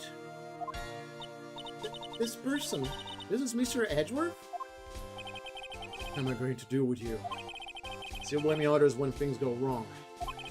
You haven't changed a beat, Francisca. You... How dare you show your face to me without a shred of shame upon it? You soiled the Von Karma name, dragging it through the mud. You even ran away with your tail between your legs like the ill-bred dog you are. Are you talking about the Von Karma family creed? To be perfect in every way? Then let's hear it, Francisca. How are things going? I hear you're having a rough time maintaining perfection in this country. You seem to be getting crushed under the weight of it all. That's why I came back. keep your assumptions to yourself. I haven't given in yet. I won't lose. This case is mine. I'll never hand it over to you, never. Mr. Phoenix Wright, I will see you tomorrow, in court. It will be a clinical lesson on the meaning of total victory. You're the same wild mare she always was. I thought you, the prosecutor Miles Edward, had gone and died. Mr. Dick, I never wanted to see you again. I think that's enough of a warm welcome for someone who you haven't seen in a year. Kiss! Are you going to run tomorrow trial? You heard of her, right? That wild mare hasn't given in yet, it seems. So no, I don't think it would be making an appearance. Your hatred for me is quite unhealthy, not to mention one-sided. But I will say one thing. You can't win on your own on the trial at the trial tomorrow. What is that supposed to mean? I have something definitely that you lack. Working together is the definition of teamwork. It's the power. I don't know why that fucked me up so much. It completely glitched my head. And working together is the definition of teamwork. No shit, Sherlock. It's the power to find the truth. The truth. In order to understand this case, you have to understand a certain truth. Well, if you ever feel the need for my assistance, it is available to you. I'm not in charge of this case, so I can be a bit more generous with information.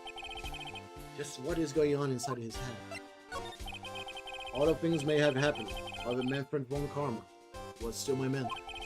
The perfect winning record is proof of von Karma. 1 year ago, I could not establish guilt in a few cases. Are those losses a reason to disappear from the prosecution's offers? Do you believe because you had lost your perfect winning record? I think your motivation for this prosecution trial was so selfish. It'd been better for everyone if you never came back from the dead, Edward. I see. Then let me ask you something. Why do you stand in the courtroom? What is your reason? Well, with Francisca, she almost always says, and we will defeat you this time, the instant she sees me. But the courtroom is not a personal battlefield for prosecutors and lawyers. I stand in the courtroom to defend my client, to save their lives. Save your client, you say? Those who think only of their own ego-driven woes. Those kind of prosecutors are reprehensible to me. Even if you're a prodigy, or someone like you, Edward. Looks like there is still a lot you have to learn, yet to learn. A lot I have yet to learn. Me? Well, that's enough for now. The time when you will see it's coming soon.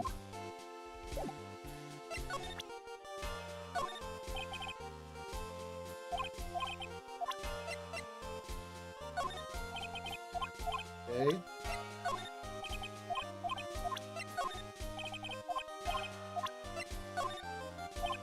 Okay.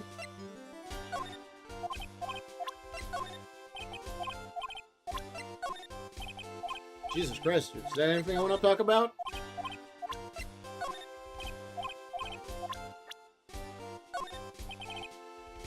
We're looking into leads. We can only look into a few kill players with our limited resources.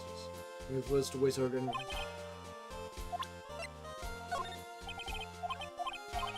Yes.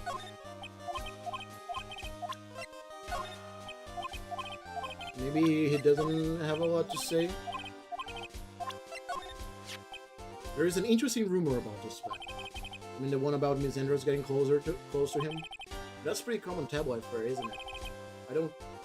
Justice, hey Red, how are you doing, man? It's been a long time. We're objecting here.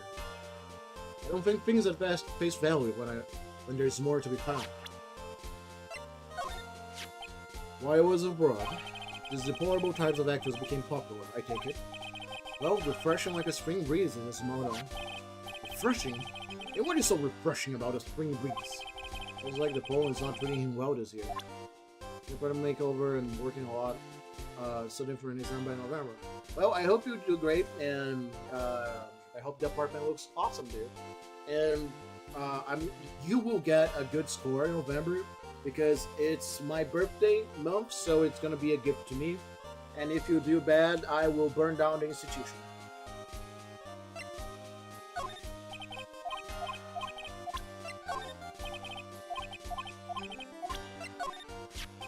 Adrian Andrews.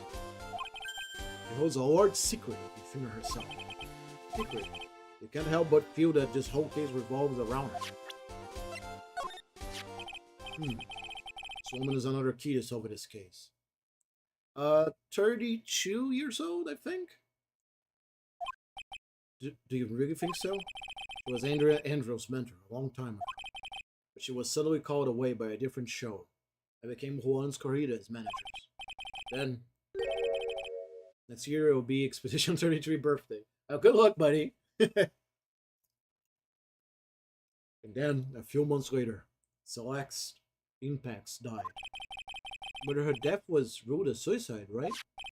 Yes. There's still one riddle we've yet to solve. Riddle? Or suicide note? Went missing. No one could find it. Suicide note that just vanished, huh?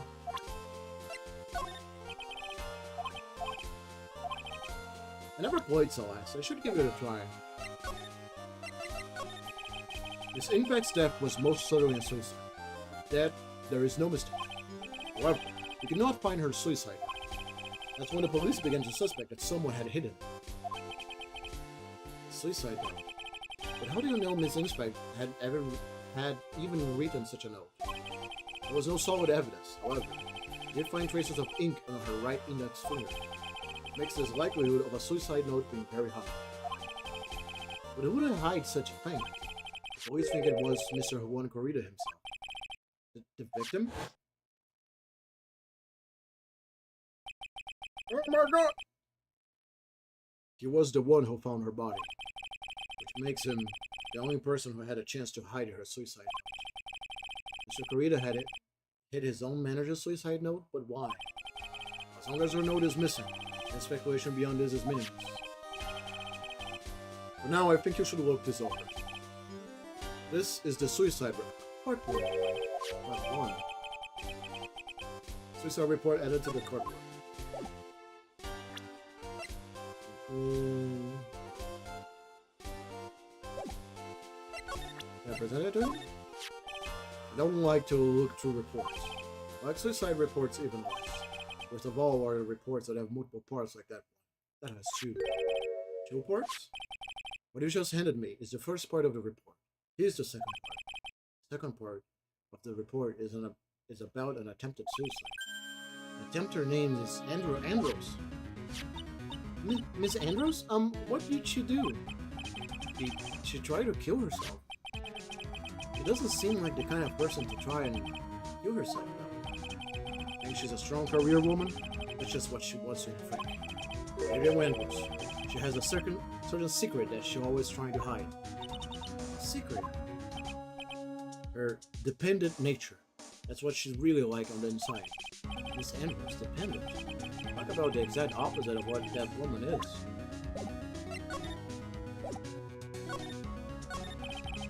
What is this about Miss Andros having independent nature? Andros attempted suicide. It was a few days after the death of Celeste Impacts. And why did Andrea Andros think about committing suicide? Because she had apparently lost her will to live. Lost her will? Wait, why would she? A pillar of strength, her mentor, Celeste Impacts, was gone forever. That's why. Why would that? Is it what they call following someone to the grave? After her attempted suicide, Andrea Andros started attending counseling sessions. She's someone who needs a person in whom she can trust absolutely. And once she finds that person, she'll do anything she can to keep them near. Without such an anchor in her life, crippling anxiety stifles her ability to live. That's the nature of her dependency on others. And Celeste Impact suddenly committed suicide. The world before her turned pitch dark. That's according to Andrea Andros herself. And that means her super confident attitude, it's all a facade. She's only copying her mentor's behavior to hold herself together. Terrible. I think now we have everything we need to break her cyclop.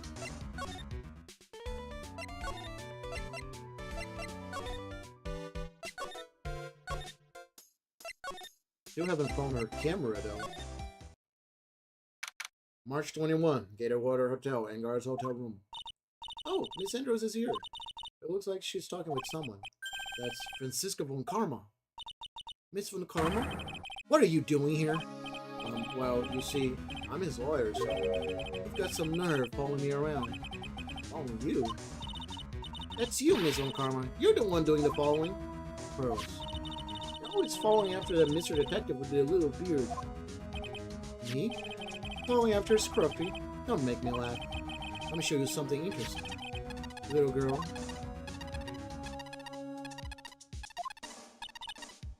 What is that? An electromagnetic receiver. I pointed a tracking device on that detective. And with this, I know that clues every move. But that noise we heard was his receiver. We're really sorry for poor Detective Gumshoe now. Now then, let's stop wasting time. Adrian Andrews. Yes? Think hard about what was just discussed. Understood? Alright. What were those two talking about? Miss Andrews, she seems a little dazed, doesn't she? Can I present Francisco? No. What happens if I...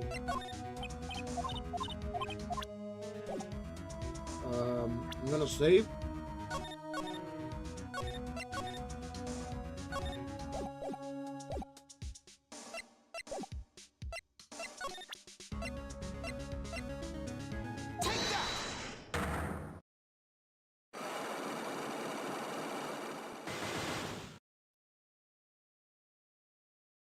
Take that. Usually I don't like doing this, but since we're in a very unique case, since there is an ad coming, I'm gonna take a quick break. I have some popcorn here with me, so I'm gonna take this little 3-minute break to eat a little bit of it. I don't want you guys to miss this, so it's gonna be like just a 3-minute break. Um, I just want everything to be like caught. Just so you know, if you if you want, you can go to YouTube to watch the stream when it's over. I'll also have the previous cases as well. Also, I need to move this here real quick because this is in the incorrect place. There we go. It's because it moves as well. Oh my fucking god, I need to change that. Anyway, I'll be right back.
Oh, the microphone was unmuted. I'm sorry. I was eating popcorn like a fucking maniac here. Sorry.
I'm back. Yeah, about popcorn, I really kind of go feral with it. I'm not gonna lie, I really go kind of crazy. It's not, it's not something I'm proud of. If I go to the movies and I manage to buy popcorn, that shit is not surviving the trailers, dude. I promise you. I be eating that popcorn like I'm I don't know, like I'm a feral gremlin who hasn't been eating in like weeks, and I found like a dead bird on the ground, rotten, and like go. It's like the popcorn just makes me go wild, dude. Like, I don't know why. It's just it's always been like this with popcorn with me, you know. It's always been like this. It's ever since I was little. Popcorn just kind of do something to me, man. Yeah, I don't know. They put something in my fucking water to make me like popcorn a little bit too much.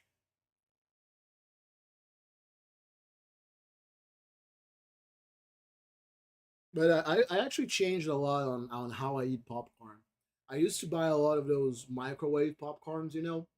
But as I try to stay a little bit healthier, I I started buying the popcorn kernels themselves, you know, the popcorn itself, and I've been doing it in a frying pan. I had a gigantic fucking popcorn pan. So you guys know how much I love popcorn. As a birthday gift, my friends bought me a actual, you know, the gigantic frying pan that it has the top of it has a little thing you can spin around so you can make popcorn. I had that shit. I had that. But one day, the cat um, was walking around the kitchen and went through the stove, and the popcorn pan was over up in the stove, and it went down and it broke the glass on it. So sadly now I don't have it anymore. I miss it so much. I miss it every day. I fucking love that thing, dude. It was so easy to make popcorn. Then I was going crazy. And the best thing it is that it was so big that I could use that as the popcorn um bowl itself. You know, I have I had two of them, glass bowls. You know that are good for popcorn, but one of them broke. Um, so now I have one. I have one of the movie ones. Let me see if I can find it. Popcorn. It's easier for me. Analogy people.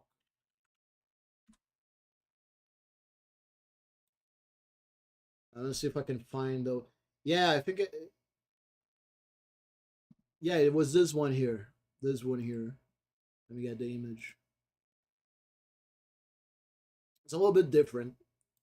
Mine didn't had this little side thing here, the little thing on the side. It also didn't have the small cup. It was just the pan and the cover for it, and you had this little thing, this little lever you could spin on top of it, so you could just you put the popcorn in it, you put the oil or the butter, and then you just kind of keep spinning it. And dude, it was awesome. Fucking loved it.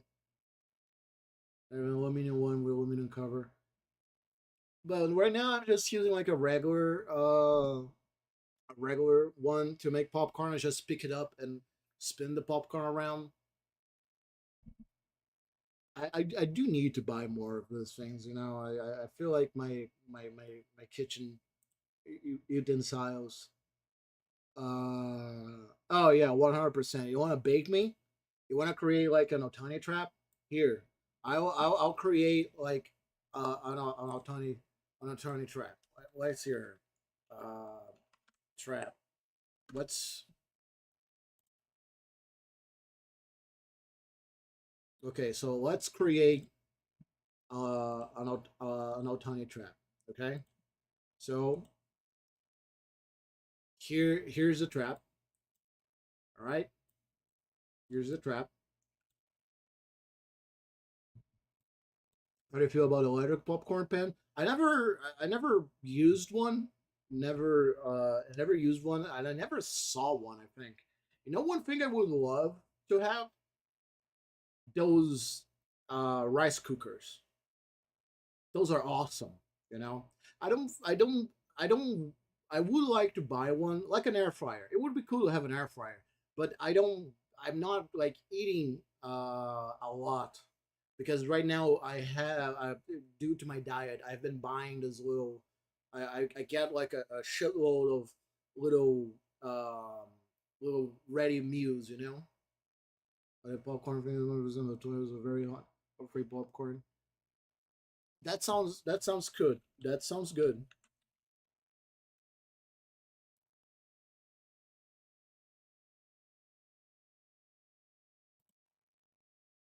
I do. I remember seeing somewhere like a popcorn, the salt, salt those or spice for popcorn that supposedly mimics the movie ones. But yeah, I'll tell you trap. There we go. So you just kind of do this. You put a popcorn on it. All right. You put a popcorn on it.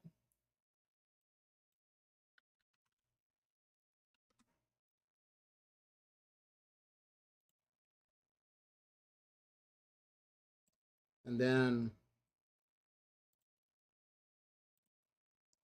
put this, right? I couldn't find a PNG, and I'm not gonna waste my time looking for it. You put this, right? You put a popcorn, you put a Pepsi. There's a little bit more. If you really like, you gotta be sure.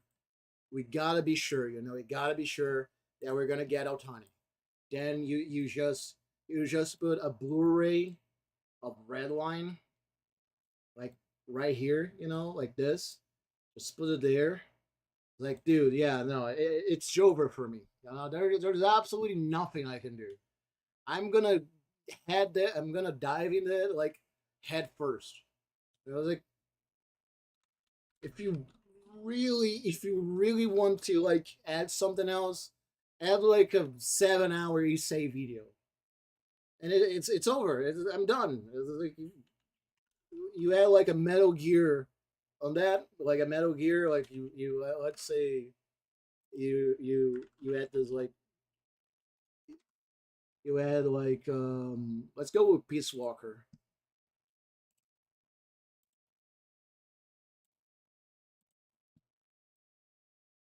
Like you show me this, that it's done. It's over. It's over. I'm there's absolutely nothing I can do.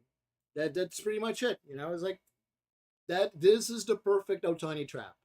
This is how you create a trap specifically for me. You know, there is absolutely nothing I can do. What is this image over here? I'm no, you're. That's not the. What are you?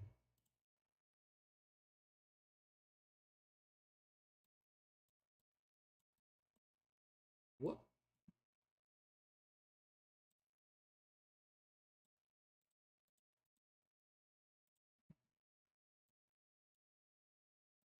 I'm very confused on what this image is. There is just like a just a weird.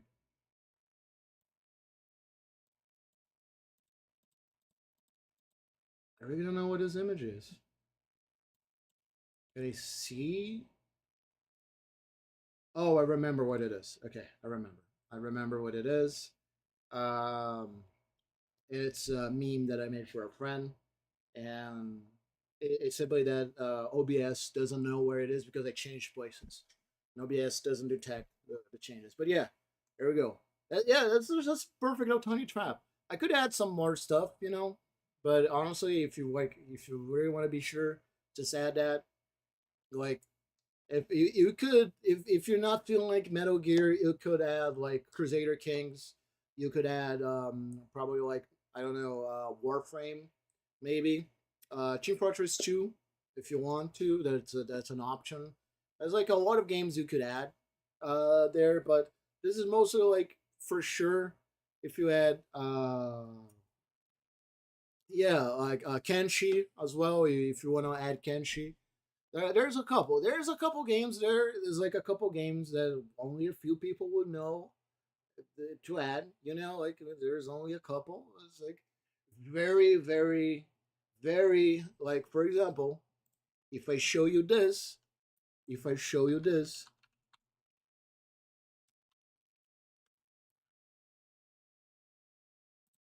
like if someone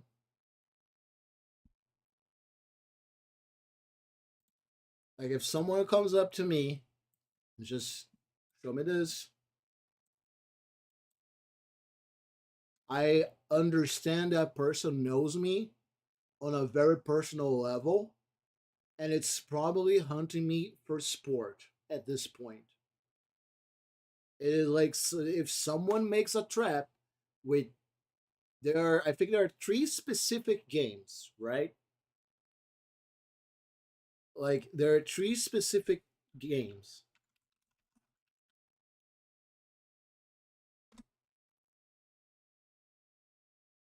that if they add, I know it's over.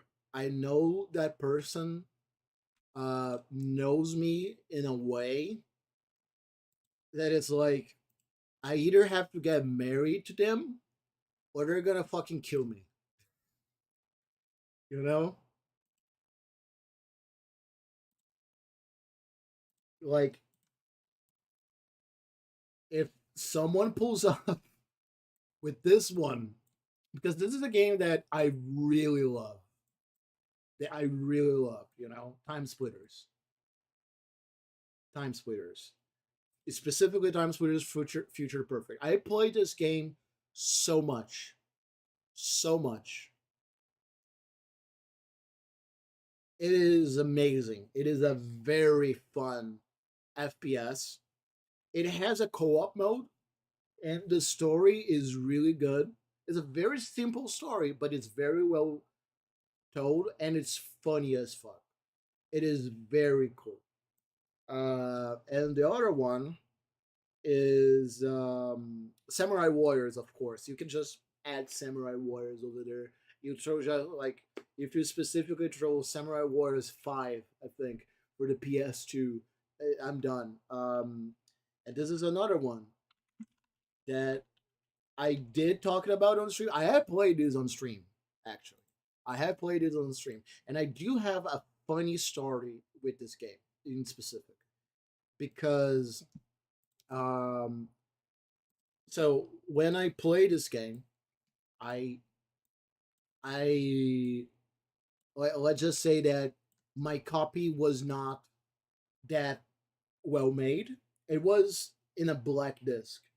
There was those old discs that were just like all black for some reason, and you could write on them. There's like a little in the front of them. They had like a little lines you could write on them. They were most like CDs used for burning stuff into them. Uh, Rest in peace, Nero. Fucking best program ever. So I played the shit out of Chaos Legion. I played it so much, I never knew he had a story. And I never knew he had a story. Not because I was like dumb kid that doesn't know English or does not pay attention to the cutscenes or just jumping in. It's because for some reason, my copy of Chaos Legion did the cutscenes were not working. So I was just being thrown around from level to level. I made up the story in my head at that point. You know, I was like imagining shit. I was like, oh, I'm gonna create my own story because the game didn't tell me the story. So when I played Chaos Legion again years after that, and I get hit with a fucking cutscene, I was like, wait, what? Game has a fucking story? And you want to know, Red, you know this person. The person who told me this was Linksy.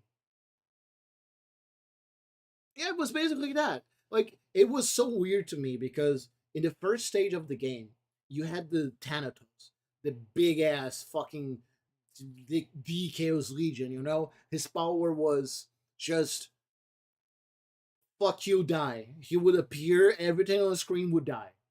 It's like that was it. It was like the most powerful Chaos Legion.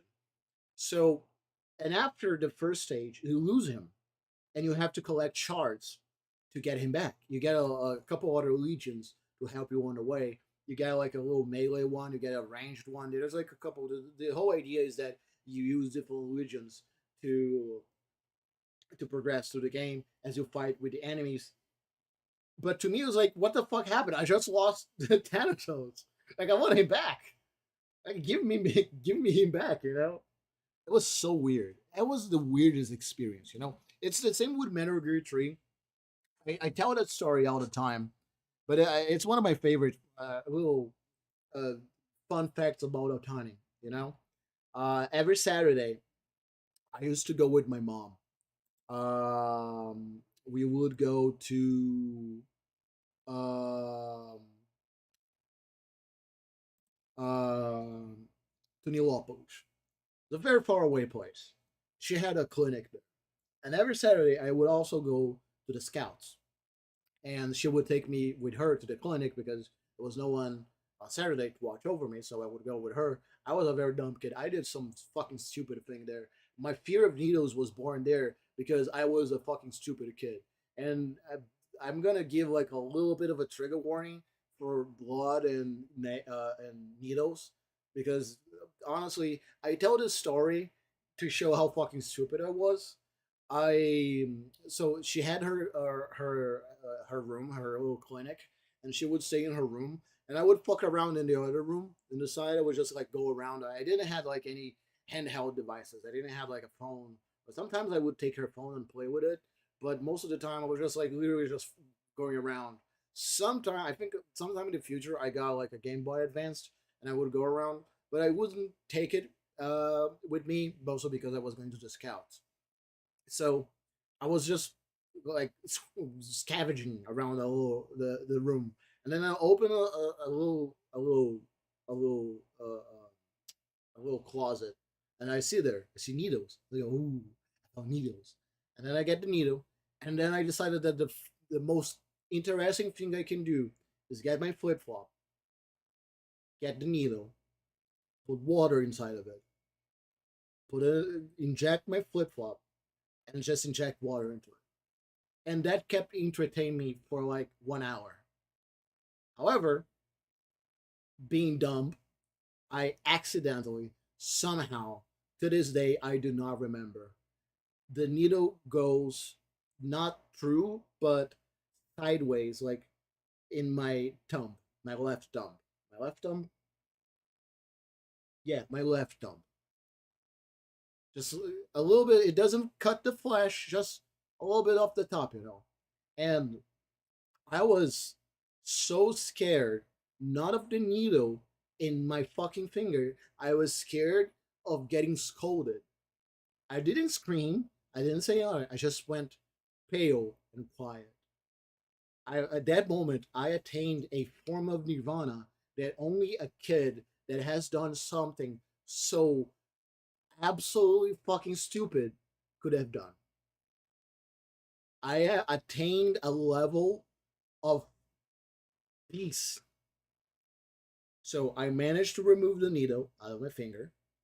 Like, oh, this is over. Woof, I'm safe. It somehow goes inside again. To this fucking day, I do not know what fucking drove me to do that, but it did. And then I panic again and I remove it again. However, this time I drew blood and it was blood on my shirt. I was like, oh, fuck. What do I do now? What do I do now? I got blood on my shirt. My lucky stars all aligned that day because my shirt was gray. So you couldn't really see the red of the blood, even before I'm colorblind, etc. I go and then I get this huge plan in my head. I go, I know what I have to do. I know what I have to do. I know. I have a plan. I know how I'm gonna save my ass. I go outside and I wait. I get a cup of coffee, just a little cup of coffee, and I wait until my mom gets out. She opens the door, and I go, oops, and I spill just a little bit, just some droplets, like oh, I'm gonna drink coffee, and I bring the coffee cup a little bit too fast, and some droplets fall on my shirt, and then I look directly at her while her patient is still living. I look directly at her, and I say, I point at my shirt. This is coffee I have spilled in my shirt. And she looks at me like I just gave her a fucking riddle or something. Like she looks at me and goes, okay, all right, yeah, be more careful. And I go, yes, I will be more careful. And then I drink the coffee.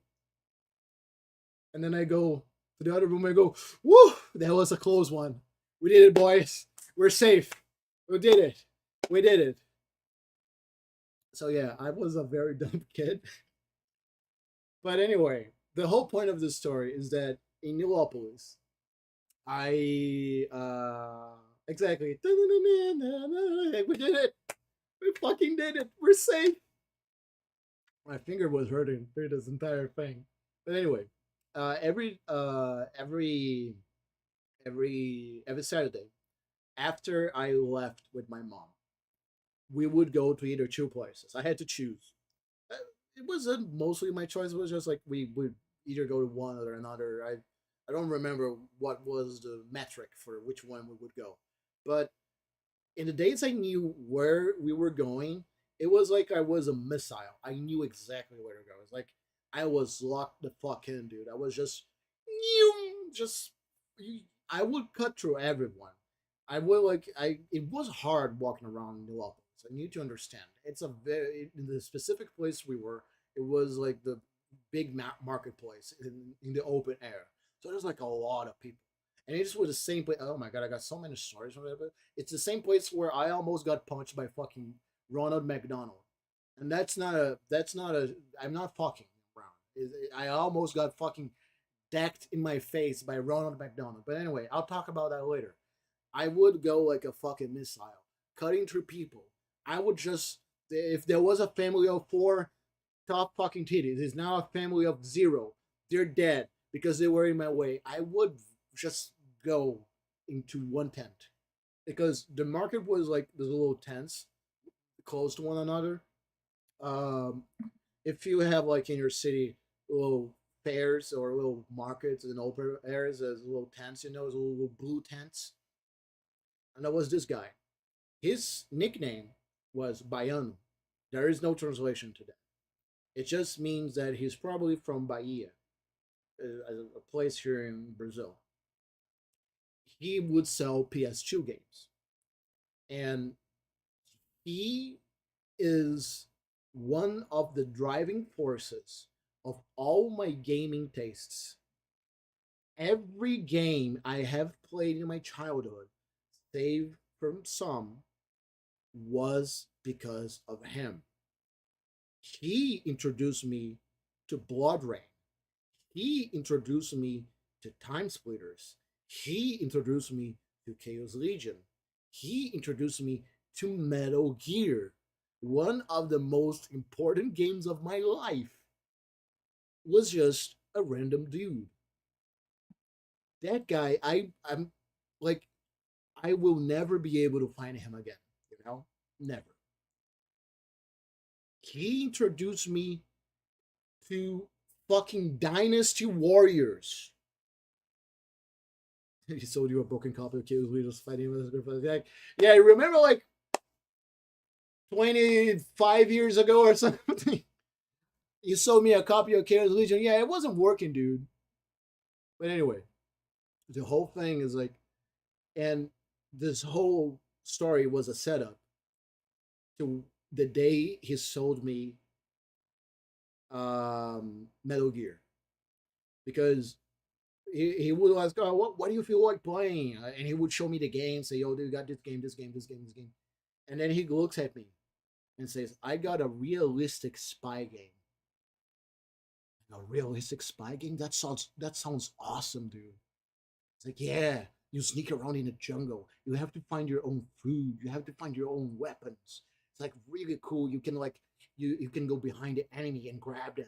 It's like full of like awesome mechanics. It's like, oh my god, that sounds awesome. What's the name of it? Metal Gear 3. Like, oh, even the name, that sounds awesome. What the fuck is a Metal Gear? And he goes, I have no idea. But it's awesome. And then I go, yeah, I'm getting that one. Give me Metal Gear 3. It's like, all right, you got it. I bought Metal Gear 3. And it's always the same ritual. I would go with my mom to the scouts. And that day in specific, I was like, oh yeah, he also introduced me to Prince of Persia. And that day, I was like, if you would look at me at that day, it was like I was a warrior getting ready to kill. I was like, I'm only going through the day to get home to play Metal Gear. It was like I was locked in, dude. I was locked the fuck in. I was doing every activity. Like I was that day. Like I had a very bad relationship with one of the scoutmasters. He had kind of had it out for me because one of the leaders had a problem with my mom, and it's one of those shitty situations where it's like, why do you have beef with me? I'm 5 years old. Things like that, like you're a whole ass adult. Like you're a fucking adult, dude. It's like at one point or another, you gotta realize you're beefing with kids, dude. You got it out for a fucking kid. Now I know, like I just told a story about how I'm a stupid kid. I was not an easy kid, but I wasn't a kid. I was a kid still. So it doesn't matter if a kid is hard to deal with or not. They're still a kid. So you gotta keep that in mind. A kid can be annoying. A kid can be shitty, but you gotta remember they're still a kid. You know. But anyway, that's just me venting about people being shitty in my childhood. Just my entire childhood is just people being shitty with me for some fucking reason. You're gonna blame the autism or something. But anyway, I get home and it's like, oh, Tony, go. I'm already in the fucking shower, dude. I'm already in the goddamn shower. I'm taking a shower because I know that the second I take that shower and I eat something, I can play my PS2. I sit down, I put my copy of Metal Gear 3, and I start playing. And I go, oh my god, this game's awesome. I instantly fell in love with it, Instantly. It's like the best thing ever. And I kept that in my head, realistic, realistic. It's a realistic spy game. It's a realistic spy game. And then I get into the fucking bridge scene. I get into the scene where we see ghosts. There's a guy summoning fucking thunder. There's a bee guy, whatever the fuck the pain is, and the fear, the fear. I will never get over the fear, dude. I will never get over the fear. It's raining blood. He's crying right now. Dude, I don't know what, but when I got to that part with the realistic in my head, it did something to me. I was like, huh,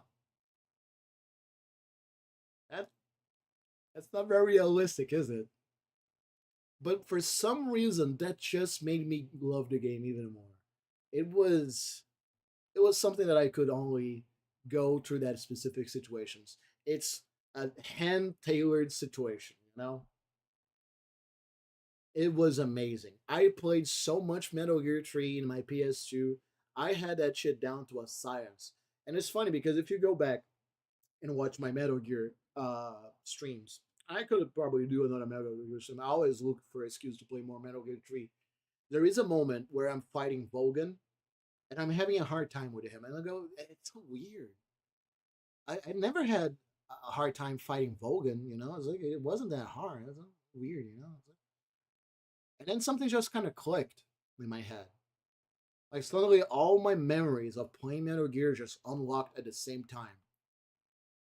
Because I by accident I did a trick is which you fire and then you put the gun away and then you put it back. You put it back. Because that's how you reload. Like you shoot the RPG, you don't let Snake reload it. You make Snake put the RPG away and then you pull it back and it's reloaded.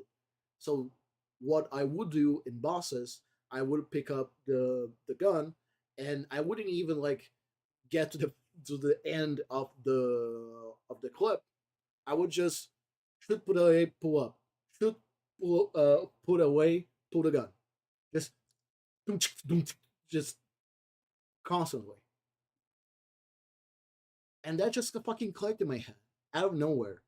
And it was so it's so funny watching that on stream because it's like, yeah, I'm having a hard time with Vogan though. With fucking Vogan. I know if I put the mask, it goes, oh Raiden. Or if I throw the mushrooms, it goes, oh my god, fucking mushrooms. And I was like, huh. Instantly won the fight. I love Metal Gear, dude. It's so good. I still need to play Metal Gear Delta. It's gonna take a while. That shit's expensive as fuck, dude. Anyway, I'm also excited for Metal Gear Peace Walker. Coming for yeah. If there is a moment for you to play Metal Gear, now's the moment. We got the Metal Gear collection on Steam. You can play the original Metal Gear 3, or you can play Metal Gear Delta. I haven't played Delta, so I can't really say if it's good or not. Let me check the ratings on Steam real quick. It's a little bit expensive. 200 highs. It's a little bit of a price range. It's a little bit of a fucking price range. It's a little bit of my price. Anyway, um,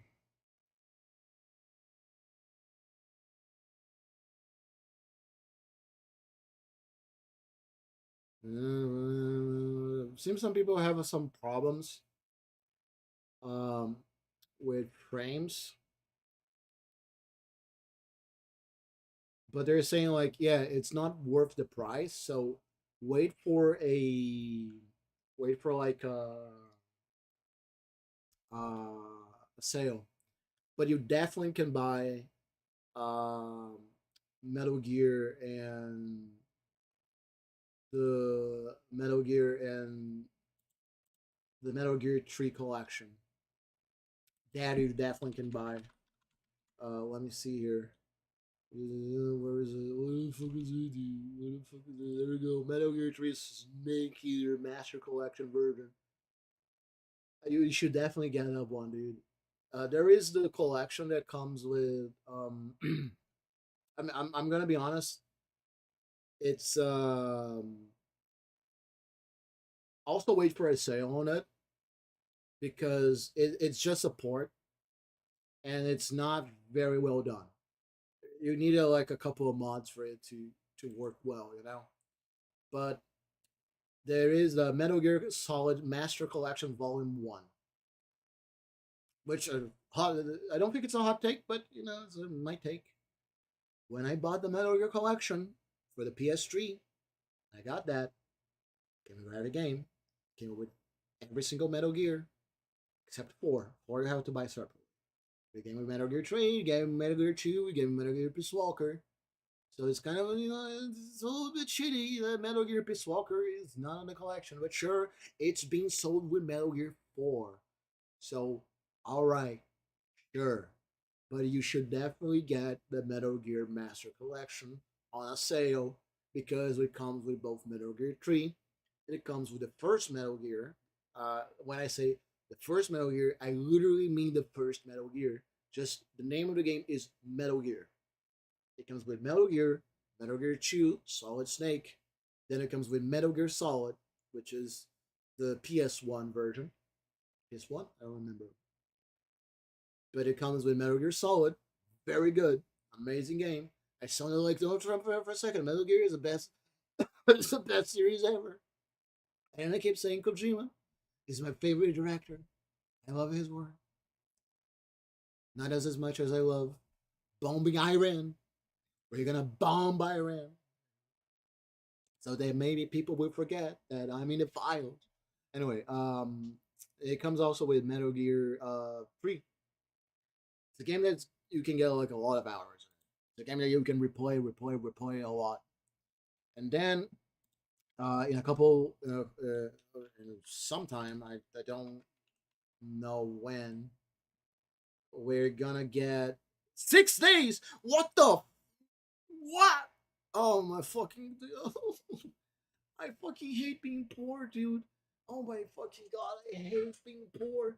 Oh my fucking god, 284 reais.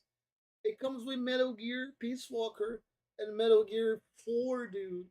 And it's coming out for 6 days. Oh, I thought it was gonna take like more time. I don't have that kind of money.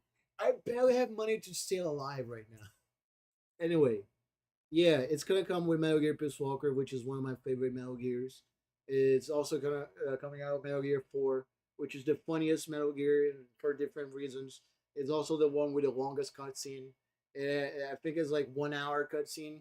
It's honestly like only play Metal Gear 4 if you really like Metal Gear. It's a great game, honestly. Even if you don't like Metal Gear that much, I highly recommend playing Metal Gear 4. It's a very fucking good game. It's like very good. But if you like Metal Gear, you're gonna get a little bit more out of it. It's like one of those things. I'm not saying only play Metal Gear 4 if you're a fan. Everyone should give it a chance. But it is the end of the saga. It is the end of the story. So I do recommend you playing the other Metal Gears because it does kind of, give it a little bit more, a little bit more of a oomph to it. I've been talking about Metal Gear for too long. That's a fucking trap, dude. You guys can't let that happen to me. I blame you, Red. I can't talk about Metal Gear. I can't talk about Metal. We're about to talk about a woman who just fucking killed herself, and we're trying to figure out that mystery because Maya has been abducted, and here I am talking about fucking Metal Gear when I just said that. Oh, I'm gonna wait for the goddamn ad, and we got an ad. It's like 70 minutes. I'm gonna use this as news. Fuck it. Let's go back to the goddamn game for the love of God before I go insane. Anyway, play Metal Gear. It's amazing. Oh, Kojima is so weird. Yeah, Kojima is weird, and that's why his games are good. Go play his games. It's amazing. It's good. Good games. Play Death Stranding as well. Oh, Death Stranding, Walking Simulator. Fucking play Death Stranding right fucking now. Shut the fuck up. Go play Death Stranding right the fucking now. Through the fucking end of the game. Do it. Do it right now. It's a good game. I don't fucking care. I used to be more malleable, and it's like, yo, no, I understand. It's a walking simulator. It's not a game that everyone can get. And I changed my positioning. I am now diehard fan. I'm diehard man. I am in fucking character in Death Stranding that is hard to. It doesn't die. He really doesn't die. He has been through warfare. What his fucking name? Die Hard Man. Peak cinema. Absolutely peak. Thank you, Kojima. My name in the universe of Death Stranding would just be Death Stranding. Death Stranding man. That would be my name because I would go around saying, "Play fucking Death Stranding right fucking now." You can't make me play walking sim, drink water. Yeah, that you see that? That's the Americans and the Australians trying to silence me. I'm gonna drink my fucking water. You got fucking paid to play Death Stranding, Kai. You can't escape that. You can't escape that. I got fucking Operation Condor 2 over here. I got Operation Condor 2 trying to fucking target me specifically because I want people to play Death Stranding. But I do have a personal connection with Death Stranding. I'm being very, and that's like, I'm being very honest. There we go. We have fucking Guantanamo Bay techniques trying to fucking waterboard me. That was a stream that you guys tried to actually waterboard me a long time ago. They used every single mega hydration at the same fucking time. Hey, look at that! Look at that!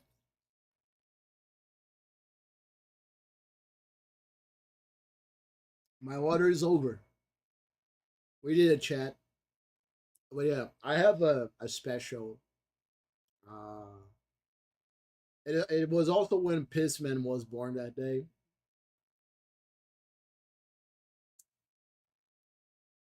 Oh well, fuck a fucking cigarette, I guess.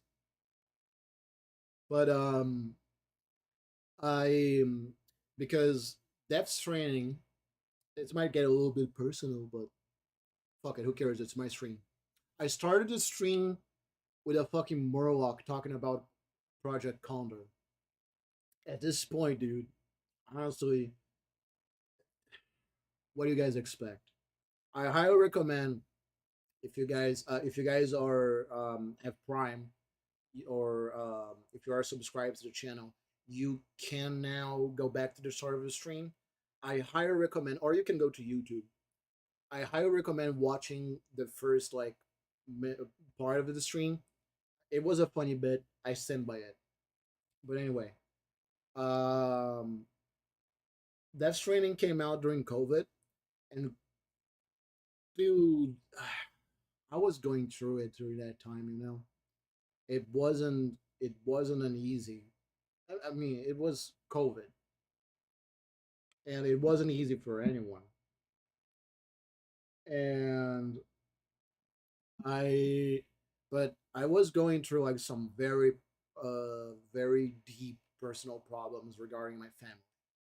Like, if you are my friend and you know the story, then you know it's a story regarding my father. That's all I'm gonna say on this right now. But it was during around that time. It wasn't easy. Like I was fighting with my family every single day. I was not being. I was stressed every single day. My weight was horrible around that time as well, and I was like having horrible pains in my leg, and I was like going to work feeling miserable. My relationship was not doing well as well due to all that stress. You know, it was not an easy period, but I had Death Stranding, and I kept playing Death Stranding during that time. I would just get home, I would sit down, I would not say anything, I would barely talk with my friends. You know, a lot of people used to live in my house during that time. It was me, my ex partner, my friend Atus, and my friend Kasim. We were just um, there was like even a funny day there. They were like, "Oh, Otani's probably going to go to bed soon. He looks very tired. Then we can use the PS4 to watch Netflix because we were watching like um, some a Chinese drama that was really popular at that time.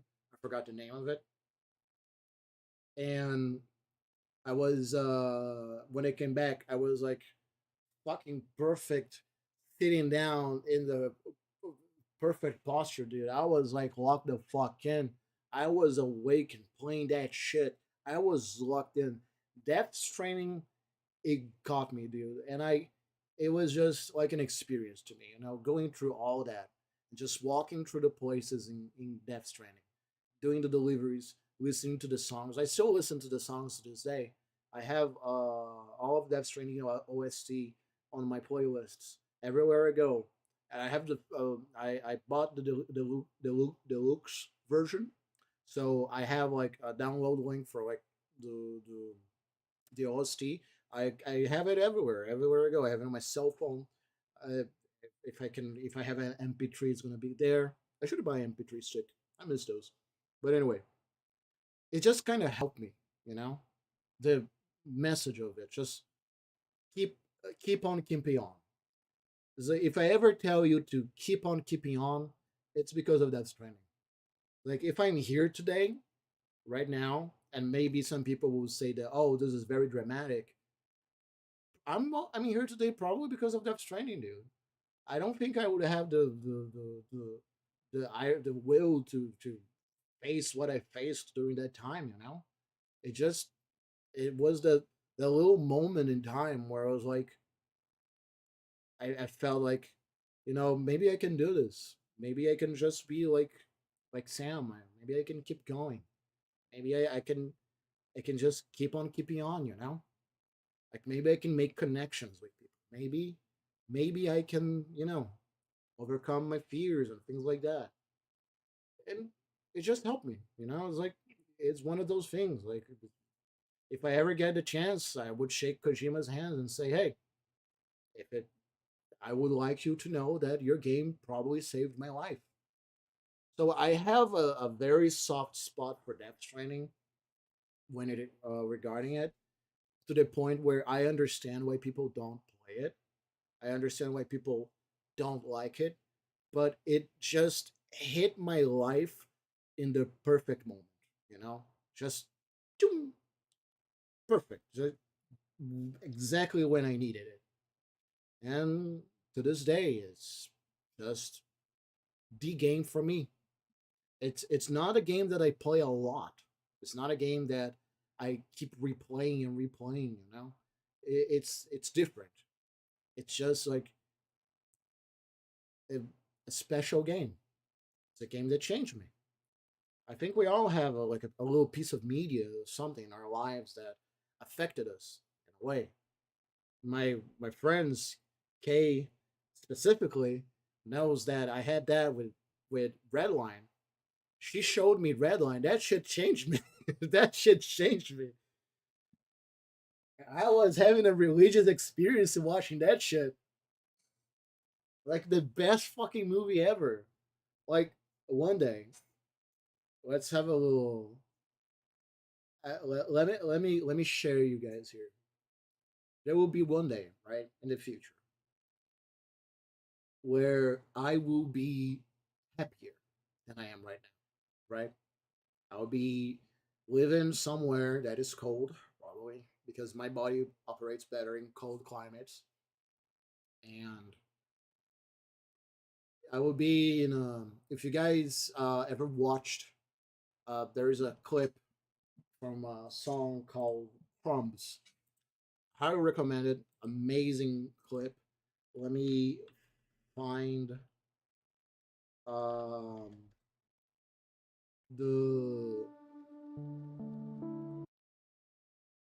the name of the band is Crumb. The name of the song is Locket. Go watch that clip.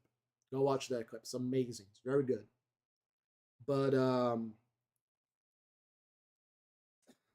Jesus Christ. But yeah, I I'll probably be living in a house that looks kind of like that in the clip. I'll probably have some friends over. In the background, there's gonna be Redline playing in the background, and I'll be playing Death Stranding. And I'll be in my old space, in my old place, and I'll be happy.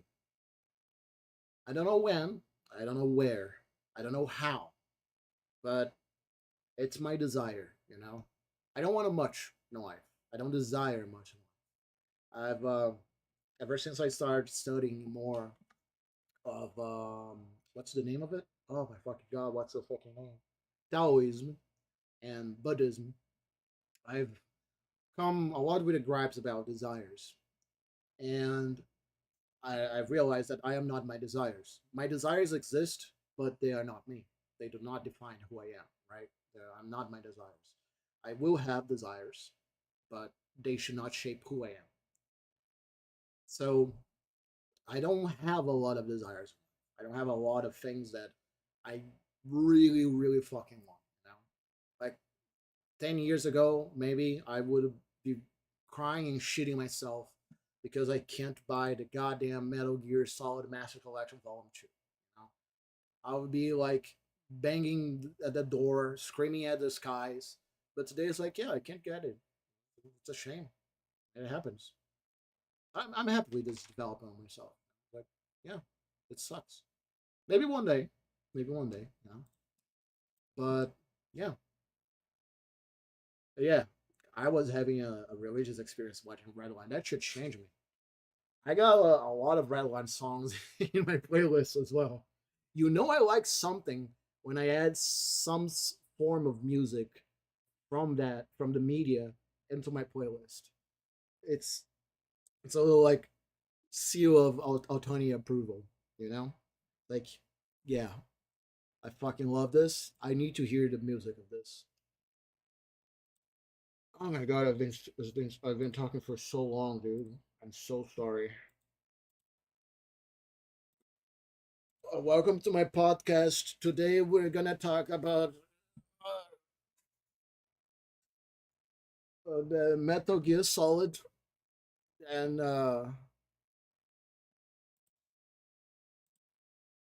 Dragon Age.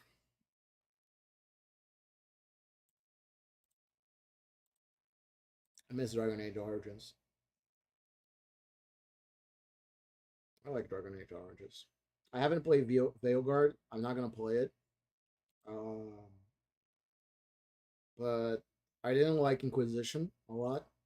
I enjoyed Dragon Age 2, but I prefer Dragon Age Origins for the gameplay and the the story, the way the story is told. Dragon Age Origins and Dragon Age 2, I feel, are better than that, and that's pretty much my opinion on it. Just it's more interesting, you know.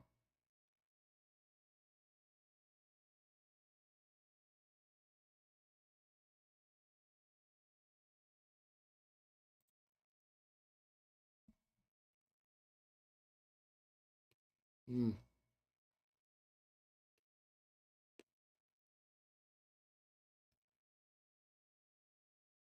damn, dude.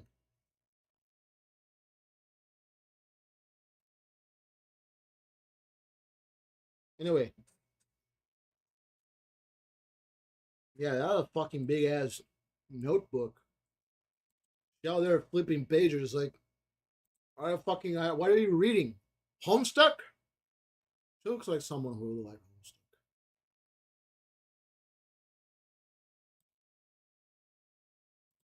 She looks like someone who would like Homestuck. I'm not gonna lie.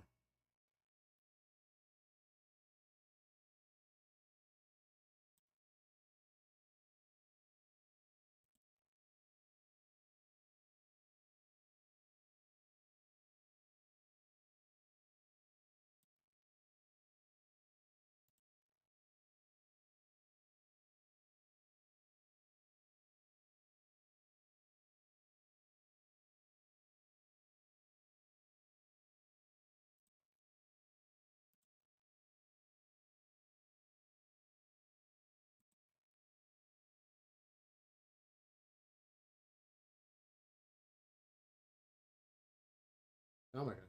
Sorry. Zone out for a second. Legit zone out. Uh, we're gonna get back to this. Yeah. Uh,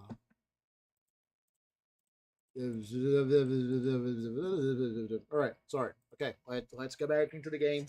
Play Death Stranding. Play Metal Gear. Wait for a sale. Don't buy the Metal Gear collection full price. Do not buy Metal Gear Delta on full price. Wait for a sale. Wait for a sale. because Metal Gear Collection, especially the Metal Gear 3, it requires some mods to not work properly. It will work without mods, but the experience will not be as good. And some people do care about that. So if you are someone who cares about that, don't pay full price. Wait for a sale. It is worth it, but it's not worth the money they're asking for. That's my opinion. Order for murder. Why was Juan Corrida murdered? Okay, we already know this.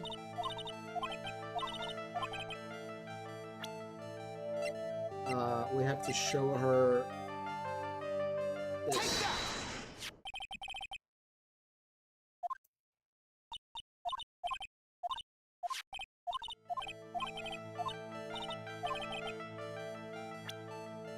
Okay. We already know that is not Matt and Guard. Considering what we know of the whole situation, I don't think it's Juan. I think it's either Adrian or Celeste, right? So we're gonna go with a heavy hitter, and we're gonna go with Celeste. I'm fucking right on money, dude. I should be a lawyer in real life. I would get the big bucks and then get shot 27 times in the back. Celeste impacts your mentor. How do you know about Celeste? Miss Impacts. She committed suicide, didn't she? But it looks like no one knows why. Before her death, she was Juan Corrida's manager. So I believe you got close to Miss Corrida so you could find out more about her suicide. You have a great imagination. You may have a future yet as a sleeping muckracker for a pewter third-rate tabloid. Miss Andrews? There was no mystery surrounding her death. None. It would be pointless for me to force myself into a relationship for nothing. Is that really true? Is there really no mystery at all? I don't believe you were completely at ease with her way her suicide was resolved.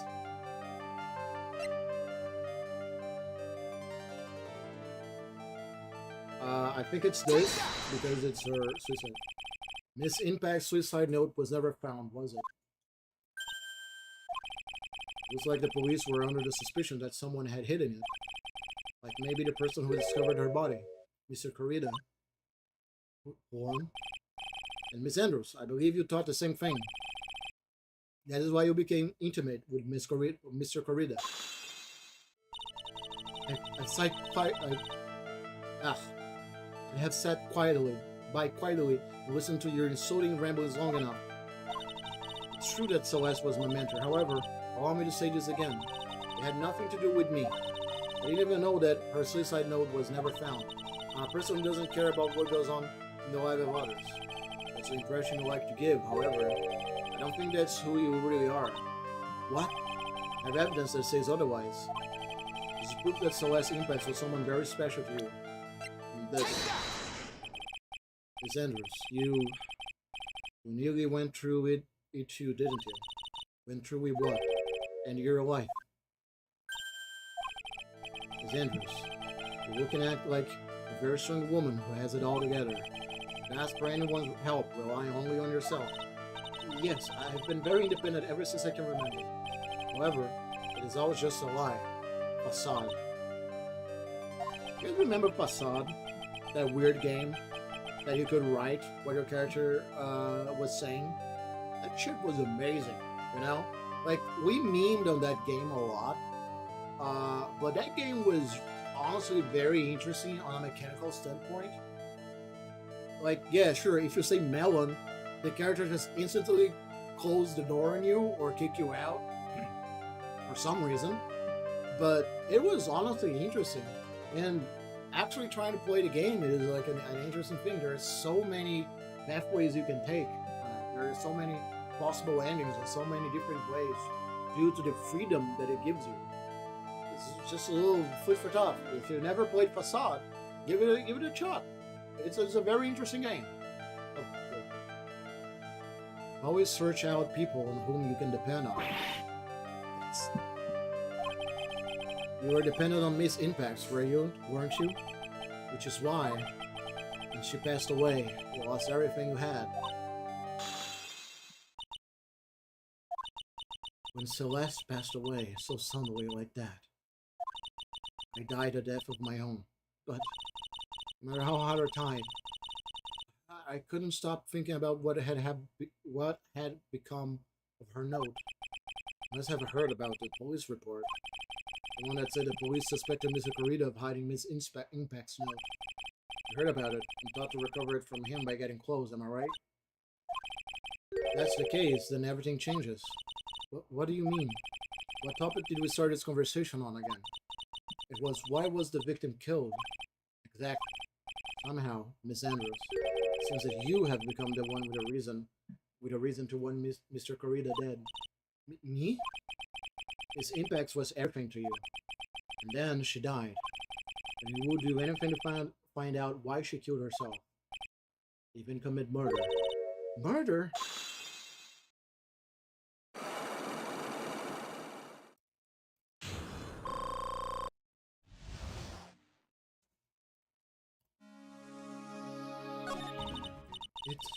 It's true. I am a woman who can only live in insecurity. I'm physically small and I don't really have a lot of self-confidence.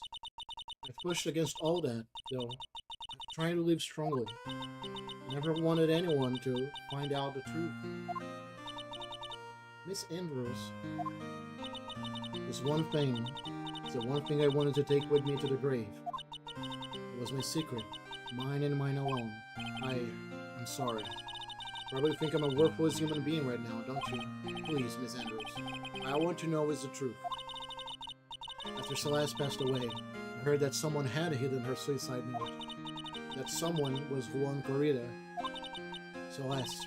Without her, I became scared. Everyone seemed like they were out to get me.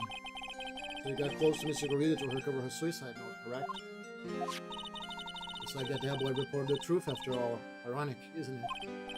Well, like they said, where there's smoke, there's fire. And if they purposely add fuel to the fire, they keep the celebrity word burning. But as for the suicide note, I didn't and wouldn't kill anyone for it. Just doesn't suit me, that's all. Well, that's enough for now.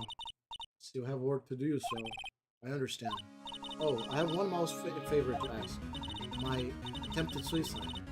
I'd like for you to keep it a secret. Miss Andrews, if people found out about my weakness, I would sooner choose to die than live.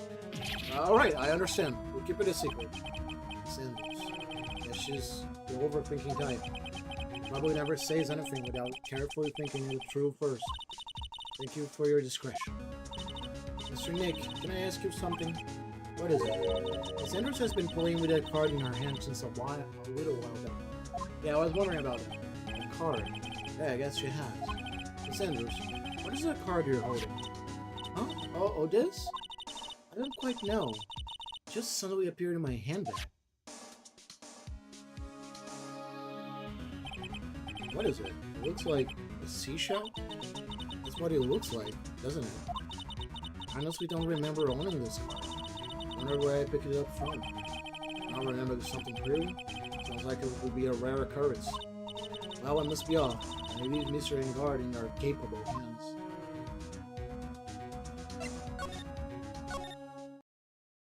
Still haven't found the camera, though. March 21, Gatewater Hotel, hallway. Well, I think we've gathered all about we can. But what about Mystic Maya? Is she alright? Oh, bro, she looks so worn out by all this. She hasn't slept at all and has been walking all over the place with me today.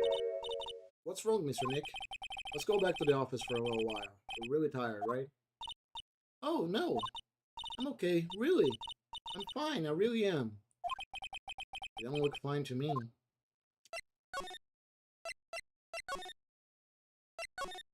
I'm just checking, just in case.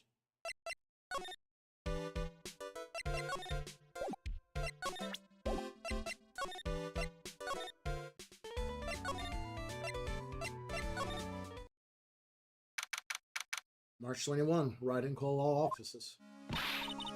So, what now? Well, I did find one thing out for sure. Miss Andrews has a motive. You mean Miss Impact's suicide note? That's right. She was also the one to discover the victim's body. Clever. Oh, Mr. Nick, the transceiver. Hello? Write and call all offices. Mr. Attorney, you're not answering your phone. Maya, where's Maya? As I promised, I have not gone within a few feet of her this whole time. Which is why I suppose she is absolutely famished. What? What? So I suggest you win a quick acquittal, my friend. At any cost. Wouldn't you agree? Wait, Maya, let me hear her. Very well. Just, real quick. Come on. I got time. I can do it. I can do it. There you go. Sorry, I was just snoozing the the ad. Ask my Maya, is that you? Sis? Ask my sis. Maya! Maya! Damn it, he cut me off. Miss Maya, ask my sis, didn't you? Sis? What does she mean by that? Come on, Phoenix. You're a hopeless one. Sorry. Ah! Mia! I have a message from Maya. So come, ask me anything you want about her. How's Maya? He's safe, for now. The kidnapper is one to keep his word, it seems. I'm glad we're here she's safe. But Mia, how did you know? As soon as she was locked up, Maya called for me. I read the note she left, and I gathered as much information about her surroundings as I could.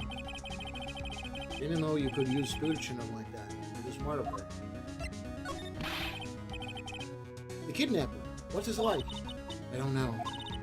Eventually Maya went to answer a phone call at the hotel when she was drugged there. And she didn't see the face of her attacker. Ah! Maya's locked up in a very dark place right now. I'll tell you everything I heard when I was with her. When we were with her. Date unknown. Time unknown. Location unknown.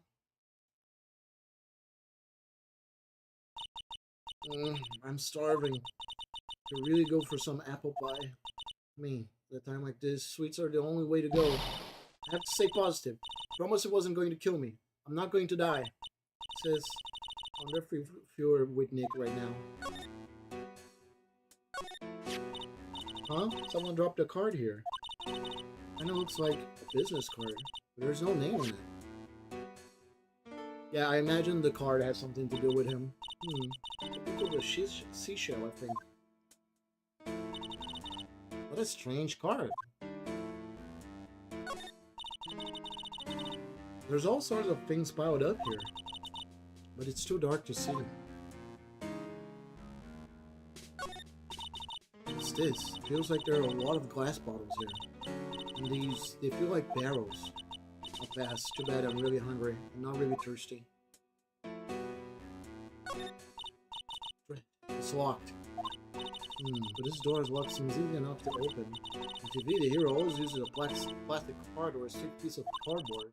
Then click, they magically open the door. I wonder if there's a card like that around here it could use. Ah, that's it! The shell card. If I use this, maybe I can get the door open. This might be my key out of here. I have a feeling this card might be useful. Such a genius. Alright, now if you excuse me, Mr. Kidnapper. I did it! Okay, now I'm getting the heck out of here. Shouldn't keep Nick waiting or worried. Let me continue. Gotta be fucking kidding me, mate.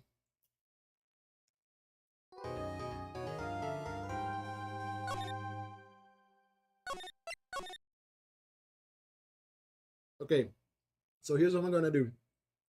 The stream went on a little bit longer than I wanted. I was planning to try and get to the second day of the investigation. I don't even know if there's a second day in the investigation because we have to get like the full acquittal like now. So I'm not sure if this like is one of those cases like, yeah, this is pretty much it. But there's still the camera, so I'm unsure on that. So here's what we're gonna do. We're gonna see the first part of this, and then I'm gonna call it here. All right. There's an ad commenting. I The timing is not good. Like there's in 1 minute, it's an ad about to happen, right? So here's what I'm gonna do, just to be sure. I'm going to play the ad now, and uh, just so because in this case, I really don't want the ads to stop it, to stop the experience. Usually I just let the ads roll, and that's pretty much it. But in this case, I kind of wanted to be a little bit different, you know. So I'm gonna do the BRB. It's gonna just a quick 3 minute ad break, and I will come back just to see the this beginning part, and then we'll end the stream. I apologize for it. I ran out of snoozes, so I'm sorry. That's all I can say.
there's something so nostalgic about this song.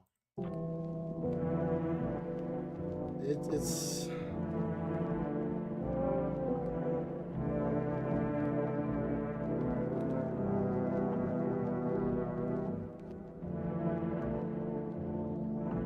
it is so it's such a unique it's such a unique sensation listening to this song.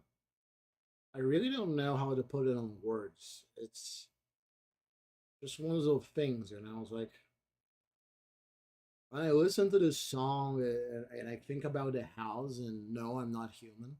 Great game, by the way. It just brings my mind to somewhere so specific. Like a place where words can't really talk about it.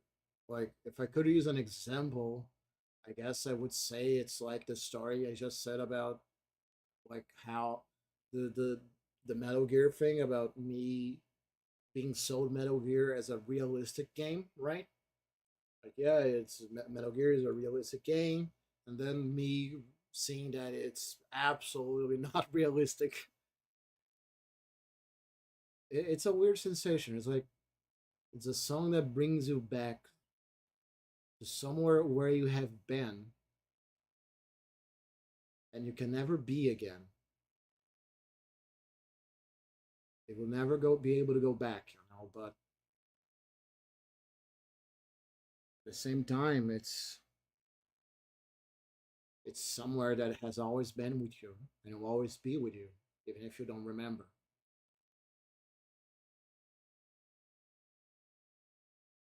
It's a weird sensation.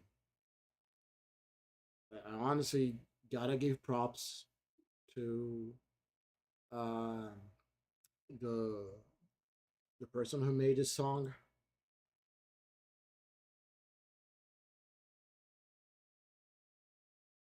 Max Fedorev, aka Spectre, composer, designer, FFX artist. Just everything about No, I'm Not Human is just it's just a unique game, you know. It's just so it hits just right on the uncanny valley in a way that it's amazing. What a great game, dude.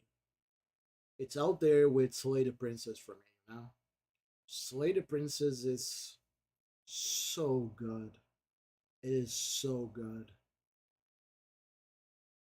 So every time I think about No, I'm Not Human and Slay the Princess, and mouth washing.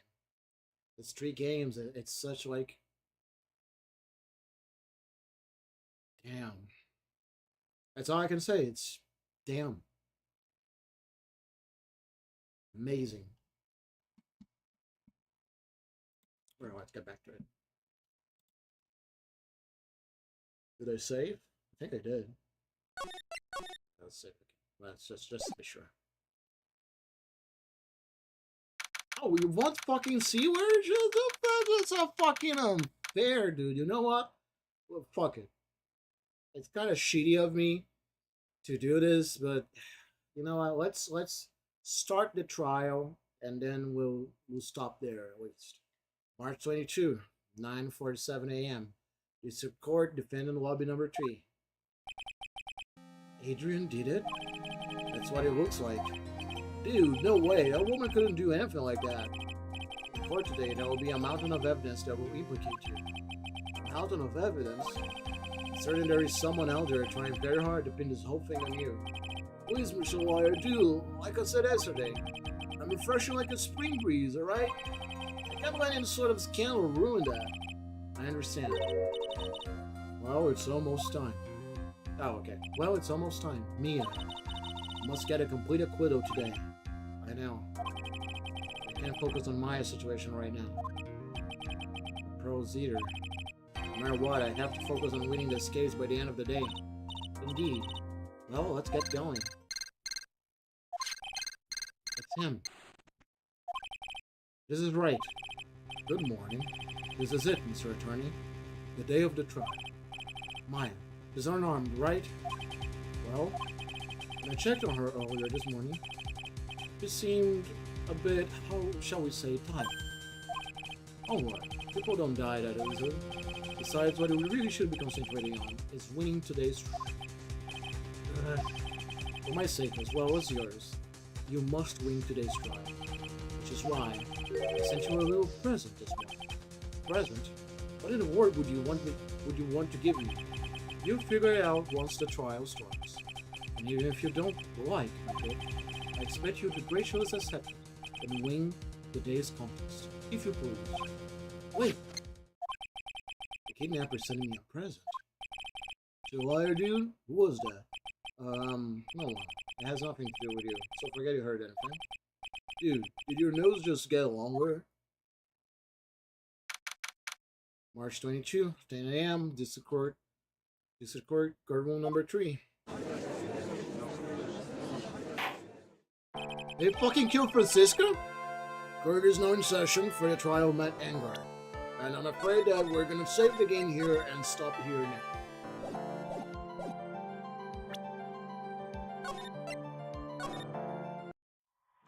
Alright, Jesus Christ, I forgot how this goddamn case was. This goddamn case is a thing after another, dude. It's fucking amazing. This is one of the best trials up until this point. Now my memory is starting to come back. I think about the third game. I think I remember Godot. Well, I forgot his name. It's the coffee guy. That's all I know about him. The weird coffee guy. But that's pretty much it. I do apologize for a couple of things today. First, I apologize that this stream today was a little bit weird. I was kind of all over the place.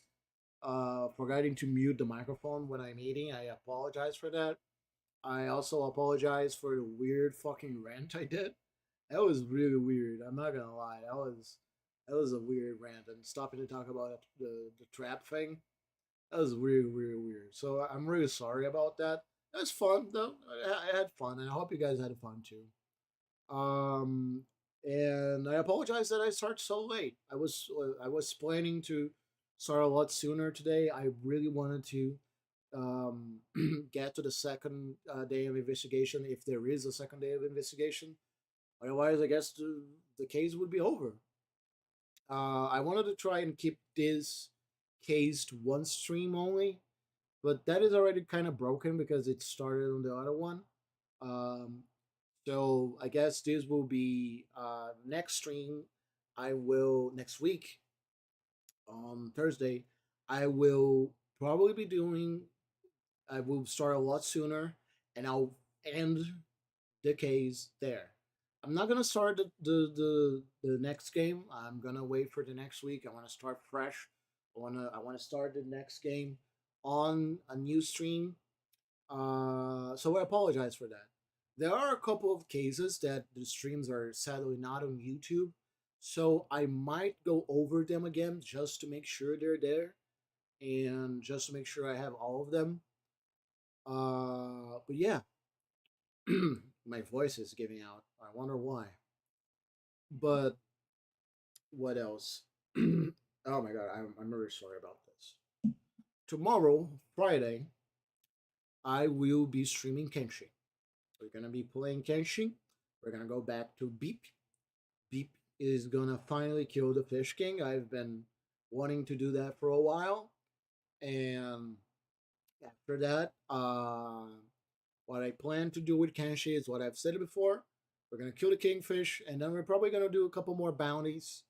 We're gonna get a couple more recruits. And after that, we're going to go.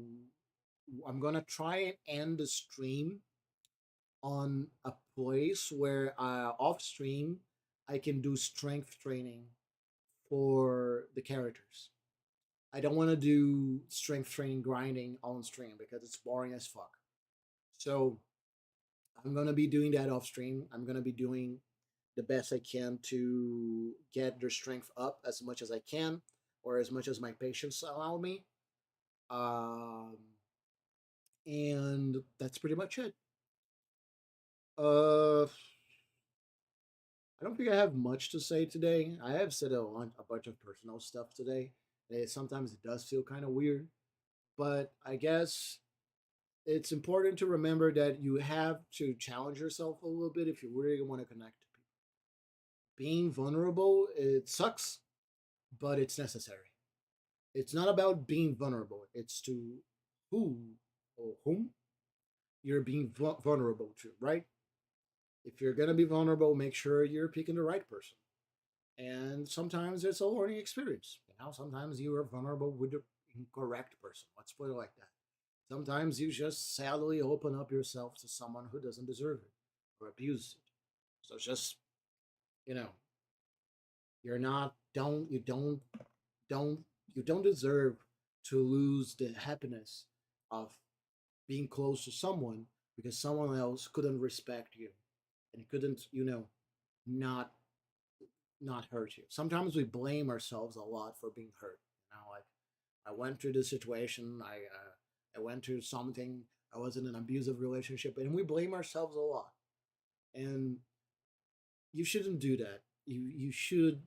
It's important to forgive yourself and understand that sometimes we will sadly fall into the grasp of someone who is not a kind person, who doesn't isn't someone who is well intentioned, and you gotta learn from that, and you gotta learn who deserves your to know you for who you are, because I can guarantee you, I have one strong ideology in my heart that is, uh, there is no one in this planet is as boring as they ought to show themselves. Everyone can be interesting. Everyone. Sometimes it's all about presentation, baby. It's all about that. So take a good look at yourself and allow yourself to grow more. Allow yourself to have hobbies. Allow yourself to be an interesting person. Not for anyone, but for yourself. Sometimes it's good to be selfish.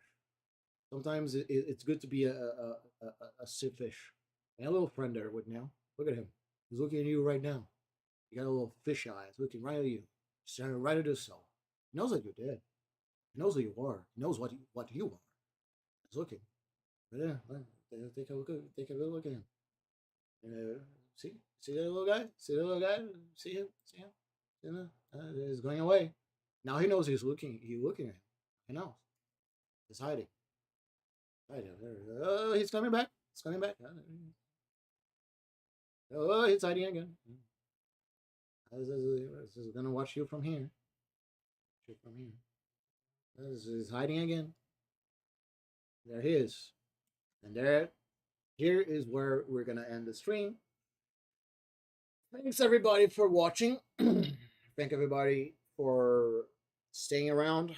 Today was kind of a mess. I was kind of a mess all over the fucking place. My apologies for that.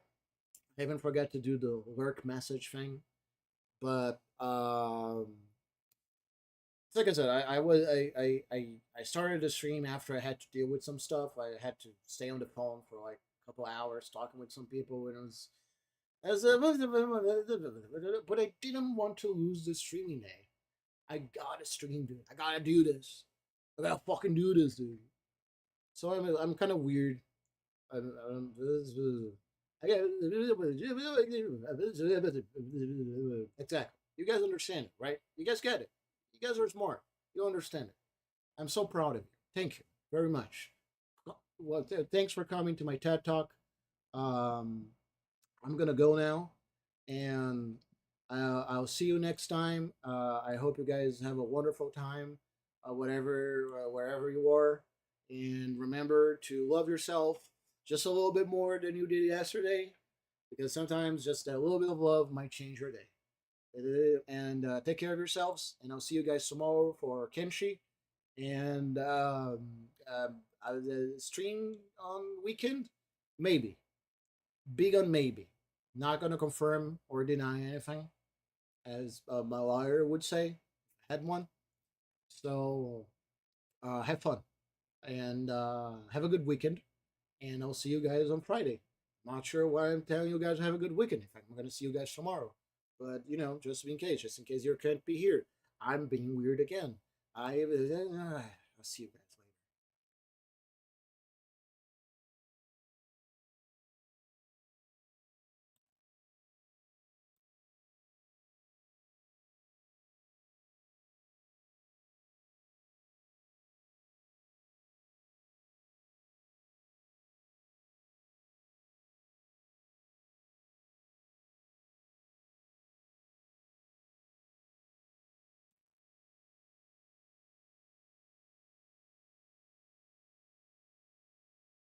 I know what you are.